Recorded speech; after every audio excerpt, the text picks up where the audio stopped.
მას შემდეგ, რაც რუსეთმა 2014 წელს ყირიმის კონტროლი ჩაიგდო ხელში, უკრაინამ პირობა დადო, რომ ოდესმე თავის ტერიტორიას დაიბრუნებს. წლების განმავლობაში ეს შეუძლებლად ჩანდა.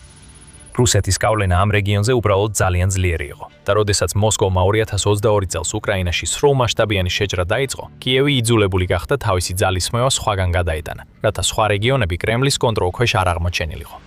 ახლა ყველაფერი შეიცვალა. უკრაინამ ომის მიმდინარეობა შეცვალა. ის სწრაფად იძენს ძალალას. და მოულოდნელად ყირიმის გათავისუფლება აღარ ჩანს მიუღწეულ ოცნებად, არამედ ძალიან რეალურ შესაძლებლობად იქცა.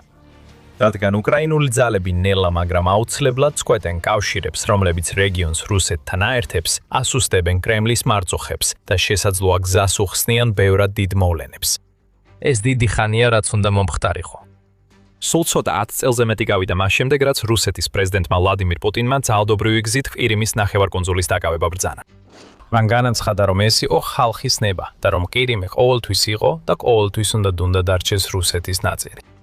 რეგიონში და უკრაინის სხვა ნაწილებშიც ბევრი ადამიანი კატეგორიულად არ დაეთანხმა ამ მოსაზრებას, მაგრამ პუტინის ოპერაცია მოულოდნელად კარგად იყო დაგეგმილი და განხორციელებული, რის გამოც კიევს თითქმის არ დარჩა სხვა გზა, გარდა იმისა, რომ უხალისოდ მიეღო ახალი რეალობა. როდესაც სრულმასშტაბიანი შეჭრა დაიწყო წლების შემდეგ, 2022 წელს რუსეთმა ყირიმის კონტროლი გამოიყენა თავის სასარგებლოდ. მან რეგიონში გადაისროლა ჯარები, საჰაერო თავდაცვა, ბომბდამშენები და სხვა სამხედრო ძალები, რათა განეხორციელებინა დაუღალავი შეტევები უკრაინის სამხრეთ რეგიონებზე. ნახევარკუნძული ფაქტობრივად გადაიქცა სამხედრო პლაცდარმად და გადამწყვეტი მნიშვნელობა შეიძინა ომის პირველ დღეებში, როდესაც კრემლის ძალები სწრაფად იპყრობდნენ ისეთ ადგილებს, როგორიცაა ხერსონი და ზაპორიჟია. უკრაინამ ეს გააცნობიერა და აქტიურად დაიწყო ყირიმის სამიზნედ ქცევა, როცა ამის შესაძლებლობა მიეცა. მაგალითად, ვიხილეთ შეტევები შავი ზღვის ფლოტზე, ყირიმის პორტ ქალაქ სევასტოპოლში, ასევე დარტყმები ქერჩის სრუტის ხიდზე, რომელიც პირდაპირ აერთებს ნახევარკუნძულს რუსეთის მატერიკთან. მაგრამ ეს შეტევები ხშირად სპორადული იყო და უკრაინისთვის რთული იყო რაიმე სახის მუდმივი ზეწოლის შექმნა ან შენარჩუნება ამ ტერიტორიაზე. ამგვარად, მაშინაც კი როცა რუსეთი ზიანს ან დანაკარგებს იღებდა რეგიონში, მას ხშირად ჰქონდა დრო აღდგენისთვის, შეკეთებისა და ძალების შევსებისთვის და ამისთვის იყენებდა რამდენიმე მნიშვნელოვან მომარაგების მარშრუტს. ის იყენებდა თავად ხიდს, რა თქმა უნდა, მაგრამ ასევე ეყრდნობოდა სარკინიგზო ბორანებს, მნიშვნელოვანი ტვირთისა და მომარაგების გადასატანად სრუტეზე. კრემლის ძალებმა ასევე შექმნეს სახმელეთო კორიდორები და სარკინიგზო მარშრუტები, რომლებიც რუსული რეგიონებიდან ოკუპირებულ ტერიტორიებზე და შემდეგ ყირიმში გადიოდა. ამ ვარიანტების არსებობით რუსულ არმიას წლების განმავლობაში შეეძლო შეენარჩუნებინა მნიშვნელოვანი ძალა ნახევარკუნძულზე. მაშინაც კი როცა მარაგები იწურებოდა ან უკრაინული დრონებისა და რაკეტების დარტყმები ხდებოდა, არასდროს სჭირდებოდა დიდი დრო, რომ რეგიონში დამატებითი ცოცხალი ძალა, საბრძოლო მასალა და სხვა რესურსები შეეტანათ. დღეს სიტუაცია სრულიად განსხვავებულია. მაგალითად, ხიდთან დაკავშირებით ახლა მიიჩნევა, რომ რუსეთის სარდლები უკიდურესად არიდებენ თავს მის გამოყენებას ჯარის ან სამხედრო ტექნიკის გადასაყვანად. ეს ძირითადად იმით არის განპირობებული, რომ უკრაინამ წლების განმავლობაში არაერთი წარმატებული დარტყმა განახორციელა ამ ნაგებობაზე. მათ შორის იყო მასიური აფეთქება 2022 წლის ოქტომბერში, რის შედეგადაც გზის რამდენიმე ნაწილი ჩამოინგრა. კიდევ ერთი აფეთქებების სერია 2023 წლის ივლისში, რაკეტით თავდასხმის მცდელობა 2023 წლის აგვისტოში და წყალქვეშა ასაფეთქებელი თავდასხმა 2025 წლის ივნისში. მიუხედავად იმისა, რომ მას შემდეგ აფეთქებები ან ხანძრები დოკუმენტურად არ დაფიქსირებულა, ხიდი თითქმის მუდმივად წითელ განგაშზეა, რადგან უკრაინული დრონები და რაკეტები ნებისმიერ დროს შეიძლება გამოჩნდნენ და ნაგებობის დიდი ნაწილები ზღვაში ჩააგდონ. მართლა, სულ ახლახანს 16 მაისს უსაფრთხოების მიზნით ხიდზე მოძრაობა 11 საათით შეჩერდა, სანამ ჩვეულ რეჟიმში არ დგებოდა. დახურვამ 12 მატარებლისთვის ხანგრძლივი დაგვიანებები გამოიწვია და ასეთი რამ დღესდღეობით საკმაოდ ხშირად ხდება. ხიდს ხშირად უწევს დროებით შეწყვეტოს მუშაობა, როცა კი უკრაინული დრონები ან რაკეტები გამოჩნდება ყირიმის ცაზე ან მის მიმდებარედ. ხიდის გარეშეც კი რუსეთს მაინც შეეძლო მრავალი სარკინიგზო ბორანის გამოყენება, რათა ხალხი და ტვირთი გადაიყვანა კერჩის სრუტეზე. ამიტომ უკრაინამ დაიწყო მათი განადგურება ერთის შემდეგ ერთი. და ამ წლის აპრილის დასაწყისში ბოლო ბორანი, კოდური სახელით სლავიანინი, გამოუყენებელი გახდა. უკრაინის სამხედრო დაზვერვის სააგენტომ გურმა გაავრცელა თავდასხმის სურათები, სადაც ჩანს ცეცხლი და კვამლი, რომელიც გამოდის ხომდის ხომალდიდან. იმავე ღამეს კიევის ძალებმა ასევე დაარტყეს რუსეთის კავკაზის პორტს, რომელიც მდებარეობს კრასნოდარის მხარეში, რაც მტერს ნათლად მიანიშნებდა, რომ სამხედრო მარაგების გადაზიდვა ქერჩის სრუტეზე აღარ დაიშვებოდა. ვერც ხიდს იყენებდნენ და ვერც წყლის გზას, რუსეთის ძალებს მხოლოდ ერთი გზა დარჩათ. ერთადერთი გზა, რომლითაც მათ შეეძლოთ მარაგების მიწოდება მატერიკიდან ყირიმში, იყო ოკუპირებული რეგიონების გავლით, M14 ავტომაგისტრალზე, რომელიც ზოგჯერ მარიუპოლის გზადაც არის ცნობილი. ეს ავტომაგისტრალი გადაჭიმულია უკრაინის სამხრეთით, აკავშირებს ოდესას დასავლეთში, დონეცკის რეგიონის საზღვართან და რუსეთის საზღვართან აღმოსავლეთში. გზად გადის დიდ ქალაქებში, ხერსონსა და მარიუპოლში. რადგან რუსეთი აკონტროლებს დონეცკის რეგიონის დიდ ნაწილს, მან ფაქტობრივად შეძლო ამ ავტომაგისტრალის კონტროლის ხელში ჩაგდება და საკუთარი მიზნებისთვის გამოყენება. მას შეეძლო გაეგზავნა ტანკები, ქვეითა საბრძოლო მანქანები და ჯარისკაცების გადამზიდავები. M14 ავტომაგისტრალზე გაევლო ოკუპირებულ მარიუპოლში და შემდეგ საბოლოოდ გადაეხვია ავტომაგისტრალიდან და სამხრეთისკენ, რეგიონულ საზღვარზე გადაეშვა ყირიმში. წლების განმავლობაში ეს მუშაობდა. ავტომაგისტრალი რეგულარულად სავსე იყო რუსული მანქანებით, ჯარისკაცებითა და მარაგით, რომლებიც ნახევარკუნძულზე მიემართებოდნენ და უკრაინას ძალიან ცოტა შეეძლო ამის წინააღმდეგ გაეკეთებინა, რადგან გზა თავად საკმაოდ შორს იყო ფრონტის ხაზებიდან და საკმაოდ კარგად იყო დაცული. უკრაინის დრონებს არ შეეძლოთ საკმარისად შორს გაფრენა, რომ ავტომაგისტრალზე მუდმივად დაერტყათ, ხოლო მის ძალებს სხვა ადგილებისასა და უფრო მნიშვნელოვანი სამიზნეების პრიორიტეტიზაცია უწევდათ. მაგრამ 2026 წელს ეს სრულიად სხვა ისტორია. ახლა უკრაინამ არა მხოლოდ ისწავლა დრონებით ომის ხელოვნება, არამედ სრულყოფილად დაეუფლა მას. მას აქვს უფრო დიდი, უკეთესი და უფრო ეფექტური უპილოტო საფრენი აპარატები ვიდრე ოდესმე, რომლებიც უფრო შორს მიფრინავენ და უფრო ძლიერად ურტყამენ, ვიდრე მათი უფრო პრიმიტიული წინამორბედები. და უკრაინა ამ დრონებს საოცარი ეფექტურობით იყენებს. M14-ს რუსებისთვის ნამდვილ ჯოჯოხეთის გზად აქცევს. ეს ყველაფერი წარმოუდგენლად სწრაფად მოხდა. 11 მაისს რუსეთის სამხედრო ბლოგერებმა და პროპაგანდისტებმა მოულოდნელად განგაში ატეხეს და დაიწყეს გავრცელება ცნობებისა, რომ უკრაინული დრონები ბოლოს და ბოლოს შემიშნეს ამ გზატკეცილზე. და ახლა უკვე შეძლეს გაევლოთ 160-დან 200 კილომეტრამდე, ანუ 100-დან 124-მდე მილამდე მანძილი, რაც აუცილებელია ფრონტის ხაზის გადაკვეთისა და კრემლის მომარაგების ქსელის ამ მნიშვნელოვანი არტერიის მისაღწევად. შემდეგ დღეებში იმავე ბლოგერებმა პანიკურად დაიწყეს ვიდეოებისა და ფოტოების გაზიარება დამწვარი მანქანებისა და გზის პირას გაჩენილი ხანძრების შესახებ, უკრაინული უპილოტო აპარატების იერიშების სასტიკი შედეგები ამ ტერიტორიაზე. მათ შორის ერთ-ერთმა ბლოგერმა ალექსეი ჟიოვმა ამ თავდასხმებს უკიდურესად შემაშფოთებელი სიგნალი უწოდა. შემდეგ კი დაამატა, ფერმა დაიწყო ძირითადი ლოგისტიკური არტერიის მიღწევა. იყენებს შორი მანძილის დრონებს, რომლებიც გაუმჯობესებულია Starlink-ის სატელიტური ტექნოლოგიით, რათა მიზნები ფრონტიდან ამდენიმე მილში გაანადგურო. კიდევ ერთმა ბლოგერმა, ვლადიმირ რომანოვმა თქვა, რომ მარიუპოლის ბერდიანსკის გზის მონაკვეთი აღარ არის უკანა ხაზის გზა, რითაც მიანიშნა, რომ ეს მაგისტრალი სულ უფრო საშიში ადგილი ხდება, როცა მან გააზიარა კადრები გზის პირას დამწვარი საწვავის ცისტერნის შესახებ. ამასობაში უკრაინამაც გაავრცელა ცნობები და კადრები ამ რეგიონში დრონების წარმატებული დარტყმების შესახებ. უფრო ზუსტად რომ ვთქვათ, აზოვის ბრიგადამ ტელეგრამზე დაწერა, რომ უკრაინული დრონები ახლა უკვე შეძლებენ გზების პატრულირებას და სამიზნეების განადგურებას საბრძოლო ხაზებიდან 160 კილომეტრის სიღრმეში, რითაც მკაცრი გაფრთხილება მისცეს მტერს ამ რეგიონში. აზოვის საზღვაო ბაზის პირველი კორპუსი აგრძელებს რუსული ლოგისტიკისთვის სანიტარული ზონის შექმნას. დარტყმების სიღრმე გაიზრდება და უკრაინამ თავისი დაპირება შეასრულა. მას შემდეგ, რაც ეს პირველი ცნობები გავრცელდა, M14 ერთ-ერთ ყველაზე საშიშ ადგილად იქცა ოკუპირებულ ტერიტორიებზე რუსი ჯარისკაცებისა და სამხედრო ტექნიკისთვის. ვერანაირი ადგილი ვერ არის უსაფრთხო, რადგან უკრაინული დრონები ყოველთვის ახლოს არიან. ამ კამიკაძე უპილოტო აპარატებს იმდენი ასაფეთქებელი აქვთ, რომ ტანკებისა და ქვეითა მანქანების განადგურებაც შეუძლიათ. ამიტომ ჩვეულებრივი სატრანსპორტო სატვირთოებისა და პისა და პერსონალის გადამზიდავების ლიკვიდაცია მათთვის პრობლემა არ არის. ყოველი გასული დღით ეს მაგისტრალი უფრო და უფრო ფრონტის ხაზის სასიკვდილო ზონას ემსგავსება, ვიდრე უსაფრთხო მომარაგების ხაზს. ერთ-ერთმა რუსმა ბლოგერმა მაქსიმ კალაშნიკოვმა კი ის ავღანეთის ბრძოლის ველებსაც კი შეადარა.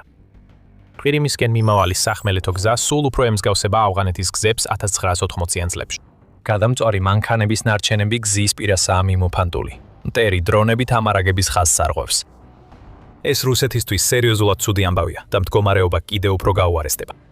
სანამ აგიხსნით როგორ და რატო, თუ ასეთი ანალიზი გსურთ უფრო ხშირად, აუცილებლად გამოიწერეთ The Military Show. ჩვენ ყოველ კვირას ასე ვაშლით ყველაფერს დეტალურად. უკრაინის სარდლებმა აშკარად გააცნობიერეს, რომ M14 და მიმდებარე გზები ერთადერთია, რაც რუსეთს დარჩა ყირიმში მარაგების მისაწოდებლად და ისინი მზად არიან ნებისმიერი საშუალებით გაწყვიტონ ეს ბოლო მომარაგების ხაზები. ადგილობრივი მცხოვრებლები იუწყებიან, რომ მარიუპოლის გზატკეცილი პირდაპირ მნიშვნელობით იწვის და სამხედრო ტექნიკისთვის უსაფრთხოდ გადაადგილება შეუძლებელი ხდება. ამის პასუხად ზოგიერთი რუსი სამხედრო ბლოგერი და სარდალი განგაშს ტეხს და სასწრაფოდ მოითხოვს დაცვის გაძლიერებასა და ახალი დრონების საწინააღმდეგო ზომების დანერგვას ამ ტერიტორიაზე. მაგალითად, კამუფლაჟის ბადეების გადაფარებას გზაზე, რათა შეიქმნას ბარიერი ზემოთ მყოფ დრონებსა და ქვემოთ მოძრავ ტექნიკას შორის. ჯერჯერობით, თუმცა, არ ჩანს არანაირი ბადე ან სხვა დრონებისგან დამცავი საშუალება დამონტაჟებული იყოს. ამის ნაცვლად რუსული მხარის ერთადერთი მნიშვნელოვანი ნაბიჯი მოხდა 21 მაისს, როდესაც ხერსონის გუბერნატორმა ვლადიმირ სალდომ ხელი მოაწერა ბრძანებას, დროებით შეეზღუდოს სატვირთო მანქანების მოძრაობა იმ გზის მონაკვეთზე, რომელსაც რუსეთი ახლა ნოვოროსიის, ანუ ახალი რუსეთის გზას უწოდებს. სალდომ აღნიშნა, თუმცა რომ სამხედრო მანქანებს კვლავ შეუძლიათ ამ მარშრუტზე გადაადგილება, ისევე როგორც სხვა აუცილებელი ტვირთის გადამზიდავ სატვირთოებს. მის გადაწყვეტილებას გაუგებრობა მოჰყვა ერთ-ერთმა კრემლთან დაკავშირებულმა ბლოგერმა კირმა კი აღნიშნა, რომ ეს კიდევ უფრო გაამარტივებს უკრაინელი დრონების ოპერატორებისთვის სამხედრო ობიექტებზე დარტყმას ამ გზაზე. რადგან მათ აღარ მოუწევთ სამხედრო და სამოქალაქო მანქანებს შორის გარჩევა. ომის შესწავლის ინსტიტუტი კი აცხადებს, რომ სალდოს ბრძანება ამტკიცებს, რომ უკრაინის ტაქტიკა მუშაობს. სალდოს გადაწყვეტილება M14 გზაზე გადაადგილების შეზღუდვის შესახებ მიუთითებს, რომ უკრაინის დარტყმება ამ მარშრუტზე გადაადგილება გაცილებით სახიფათო გახადა და სავარაუდოდ ეს გავლენას მოახდენს რუსეთის ლოგისტიკაზე ოკუპირებულ უკრაინაში ამ გზაზე. როდესაც გზაზე ნაკლები ტრანსპორტია, არა მხოლოდ ყირიმში მყოფი ჯარისკაცები დაზარალდებიან, არამედ რეგიონის მშვიდობიანი მოსახლეობაც. მართლა უკვე იმ ეტაპზე ვართ, როდესაც რუსეთს იძულებული გახდა საწოვის რაციონირების სისტემა შეეყვანა ავტომობილებისთვის საპორტო ქალაქ სევასტოპოლში. იქ 23 მაისს საინფორმაციო სააგენტოებმა გაავრცელეს, რომ ადგილობრივმა გუბერნატორმა მიხაილ რაზვოზაევმა განაცხადა, რომ დაუკონკრეტებელი ლოგისტიკური სირთულეების გამო ქალაქში, რომელიც მთელ ყირიმში ყველაზე დიდია, საწოვის გაყიდვები მხოლოდ 20%-მდე შეიზღუდა. 20 ლიტრი, ანუ 5.3 გალონი თითო ავტომობილზე, სანამ მდგომარეობა არ გაუმჯობესდება. შესაბამისად, განწყობა და მორალი მთელ ნახევარკუნძულზე კიდევ უფრო დაეცემა და თუ უკრაინას უკრაინას შეძლებს შეინარჩუნოს ასეთი ინტენსივობა, მალე რუსეთისთვის სრულიად შეუძლებელი და არამდგრადი გახდება, რომ კვლავ დაეყრდნოს M14 გზას. თუ ეს მოხდება, კრემლს აღარ დარჩება არც ერთი ვარიანტი, რომ უსაფრთხოდ შეიტანოს მარაგები ყირიმში. ამის შემდეგ უკრაინას მხოლოდ დარჩენილი რუსი ჯარისკაცებისა და სამხედრო ობიექტების განადგურება დარჩება მთელ რეგიონში. იმაზე ფიქრის გარეშე, რომ დაზიანებული ან განადგურებული რესურსები შეიძლება ჩანაცვლდეს. ეს უკვე ხდება. უკრაინული საინფორმაციო სააგენტო Novini Live-ის დეტალური ანგარიში აჩვენებს, რომ უკრაინის თავდაინის თავდაცვის ძალები აქტიურად ურტყამენ საჰაერო თავდაცვის სისტემებს მთელ ყირიმში. ბოლო დღეებში გაზრდილი ინტენსივობითა და სიხშირით, რაც აიძულებს მტერს გადაადგილოს ის რამდენიმე სისტემა, რაც ჯერ კიდევ დარჩენილი. დმიტრო პლეტნიუკმა, უკრაინის საზღვაო ძალების წარმომადგენელმა დაადასტურა, რომ ქვეყნის ძალები მიზანში იღებენ რუსულ რადარებსა და რაკეტ სატყორცნებს. და განსაკუთრებით ბოლო წლის განმავლობაში არაერთი ინფორმაცია გავრცელდა მნიშვნელოვანი საჰაერო თავდაცვის საშუალებების დაზიანების ან განადგურების შესახებ. მათ შორის S300 და S400 სისტემები და ნებოუ რადარები. პლედნი უკი ამბობს, რომ უკრაინის დრონებისა და რაკეტებისთვის უფრო მეტი ფანჯარა იხსნება ყირიმის ცაში გასაფრენად და დამატებითი სამიზნეების გასანადგურებლად. რაც მიუთითებს ან იმაზე, რომ რუსეთის დარჩენილი თავდაცვითი სისტემები არაეფექტურია უკრაინის თავდაცვის ძალების შეჩერებაში, ან მართლაც არსებობს რაიმე სახის დეფიციტი. მან ასევე აღნიშნა, რომ დამატებითი დარტყმებისა და ზეწოლის შედეგად კრემლის შავი ზღვის ფლოტზე რუსეთი ეფექტურად ვეღარ უშვებს გემებს ზღვაში. ამჟამად ზღვაში არც ერთი ერთეული არ ემყოფება. ეს ნიშნავს, რომ კრემლის ძალები ვეღარ დაერდნობიან სამხედრო გემებსა და სარაკეტო კრეისერებს, რათა დაიცვან მათ მიერ მიტაცებული მიწები ყირიმში. და რადგან ინფრასტრუქტურისა და სამხედრო ობიექტების დასაცავად ნაკლები საჰაერო თავდაცვა დარჩენილი, ყირიმი სულ უფრო დაუცველი ხდება საჰაერო თავდასხმების მიმართ. ეს დაადასტურა უკრაინელმა ავიაციის ექსპერტმა ანატოლი კრაპჩინსკიმ NV რადიოსთან ინტერვიუში 19 მაისს. კრაპჩინსკის თქმით, უკრაინა ყირიმში რუსულ ობიექტებს უკვე ადვილ სამიზნედ აღიქვამს უპილოტო იერიშებისთვის და ამატებს, რომ კიევი როგორც საჰაერო ისე საზღვაო დრონებს ირენებს კრემლის სანაპირო თავდაცვის ნარჩენების გასანადგურებლად. ჩვენთვის ყირიმი უკვე სამიზნე გახდა. რუსებიც ამას ხვდებიან, თუმცა მაინც ცდილობენ იქ მეტი ელექტრონული ბრძოლისა და საჰაერო თავდაცვის სისტემების გაგზავნას. მან დაამატა, რომ ასეთი იერიშების მატებასთან ერთად რუსეთი ნელ-ნელა კარგავს შესაძლებლობას დაიცვას თავისი ობიექტები ნახევარკუნძულზე. მაგალითად, მან მოიყვანა ბელბეკის აეროდრომზე განხორციელებული მრავალი წარმატებული დარტყმი დარტყმა, სადაც უკრაინამ ცოტა ხნის წინ შეძლო ფანცირ S2-ის საჰაერო თავდაცვის სისტემის და სხვა ინფრასტრუქტურის განადგურება. ასევე წარსულში გაანადგურა MiG-31 ტიპის ჩამჯერი თვითმფრინავები და სხვა მნიშვნელოვანი მტრის რესურსები. შეჯამებისას ექსპერტმა აღნიშნა, რომ ყირიმი ადვილად მისადგომი გახდა საარტილერიო დარტყმებისთვის და უკრაინამ იქ საჰაერო სივრცეში პარიტეტს მიაღწია, თუმცა ახლა ეს ხდება უპილოტო სისტემების მეშვეობით და არაპილოტირებული თვითმფრინავებით. მაგრამ პარიტეტი მხოლოდ დასაწყისია. უკრაინა არ სურს მხოლოდ რუსეთთან თანაბარ პირობებში იყოს ყირიმში. მას სურს ერთხელ და სამუდამოდ გააძევოს მტერი ამ ტერიტორიიდან. მართალია, უკრაინის პრეზიდენტმა ვოლოდიმირ ზელენსკიმ არაერთხელ გამოხატა სურვილი, რომ თავისი ქვეყანა მთლიანად არტყეს და რუსეთის მიერ ოკუპირებული ყოველი მიწა დაბრუნდეს მის კანონიერ მფლობელს. ეს მოიცავს არა მხოლოდ დონეცკის, ლუგანსკის, ხერსონისა და ზაპოროჟიეს ტერიტორიებს, არამედ ყირიმსაც. და მიუხედავად იმისა, რომ ფრონტის ხაზიდან ასე შორსაა, ჩანს, რომ ყირიმი უკრაინისთვის ერთ-ერთ ყველაზე მარტივ ტერიტორიად იქცევა გასათავისუფლებლად. მისი ძალები წარმატებით აცილებენ ამ ტერიტორიას. ისინი ანადგურებენ მის თავდაცვას და თითქმის შეუძლებელს ხდიან რუსეთისთვის მისი შენარჩუნებას. ეს პუტინისთვის განსაკუთრებით დიდი პრობლემაა, რომელმაც ყირიმის რუსეთის ნაწილად ქცევა თავის პირად მისიად აქცია. ეს უნდა ყოფილიყო მისი მემკვიდრეობის ნაწილი, ერთ-ერთი მიზეზი, რის გამოც მას რუსეთის ერთ-ერთ უდიდეს მმართველად მიიჩნევდნენ. წლების განმავლობაში მას ეგონა, რომ ეს შეძლო და დაუსჯელად გამოვიდა. და ის თქმებოდა იმ უამრავი რუსი ადამიანის აღტაცებით, რომლებიც მას შემდეგ ყირიმში დასახლდნენ, ან იქ მზიან ზაფხულს ატარებდნენ. ახლა პუტინის აზრით მისი უდიდესი გამარჯვება სწრაფად გადაიქცა მის ყველაზე სამარცხვინო მარცხად. უკრაინა იბრუნებს კონტროლს და ფაქტობრივად ყირიმის მომავალი მის ხელშია, მაგრამ ჯერ კიდევ გასარკვევია რას გადაწყობს შემდეგ. ზოგიერთი ისურვებდა ტერიტორიის სრულმასშტაბიან ალყას, უკრაინელი ჯარისკაცების შესვლას და ძალით დაბრუნებას იმისა, რაც მათ ეკუთვნით. თუმცა ეს მალე ალბათ არ მოხდება. ეს სრულად ეწინააღმდეგება უკრაინის საერთო სტრატეგიას და მის მიზანს, მაქსიმალურად გამოიყენოს მის ხელთ არსებული რესურსები. ყირიმზე შეტევა მოითხოვს უზარმაზარ რაოდენობას ჯარისკაცებისა და რესურსების, და ამან შეიძლება ფრონტის ხაზზე გახსნას ბზარები, რითაც რუსეთი ისარგებლებს. ამ ეტაპზე რეგიონში გასასვლელი აშკარა გზა ჯერ არ არსებობს. უკრაინას ჯერ მოუწევს ხერსონის რეგიონში დაკარგული მიწების დაბრუნება, სანამ ყირიმისკენ გააგრძელებს წინსვლას. ამის ნაცვლად უფრო სავარაუდოა, რომ რეგიონზე უწყვეტი და სულ უფრო ინტენსიური საჰაერო იერიშები ვიხილოთ. მეტი და მეტი დრონი გამოჩნდება მარიუპოლის გზატკეცილზე. მზად არიან დაარტყან ნებისმიერ რუსულ სამხედრო მანქანას, რომელიც გაბედავს ამ გზაზე გადაადგილებას. შეიძლება მალე სრულიად შეუძლებელი გახდეს პუტინის ძალებისთვის ამ გზაზე დაყრდნობა, რაც რეგიონს კიდევ უფრო დიდ ქაოსში ჩაძირავს, რადგან საწვავის, საკვების და საბრძოლო მასალის მიწოდება მნიშვნელოვნად შენელდება. ამასობაში უკრაინის დრონები და რაკეტები სავარაუდოდ გააგრძელებენ სამხედრო ობიექტების განადგურებას ნახევარკუნძულზე, რაც დაასუსტებს კრემლის კონტროლს და დაუნდკიცებს იქ მცხოვრებ ხალხს, რომ თითქოს ძლიერ რუსულ არმიასაც კი არ შეუძლია მათი დაცვა.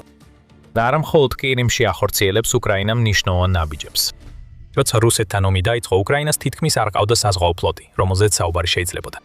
თუმცა როგორღაც უკრაინამ შეძლო რუსეთის შავი ზღვის ფლოტის საფრთხის სრულად განეიტრალება და აზიანა და ჩაძირაც კი მრავალი მტრის ხომალდი, მათ შორის ცნობილი მოსკვა სარაკეტო კრეისერი.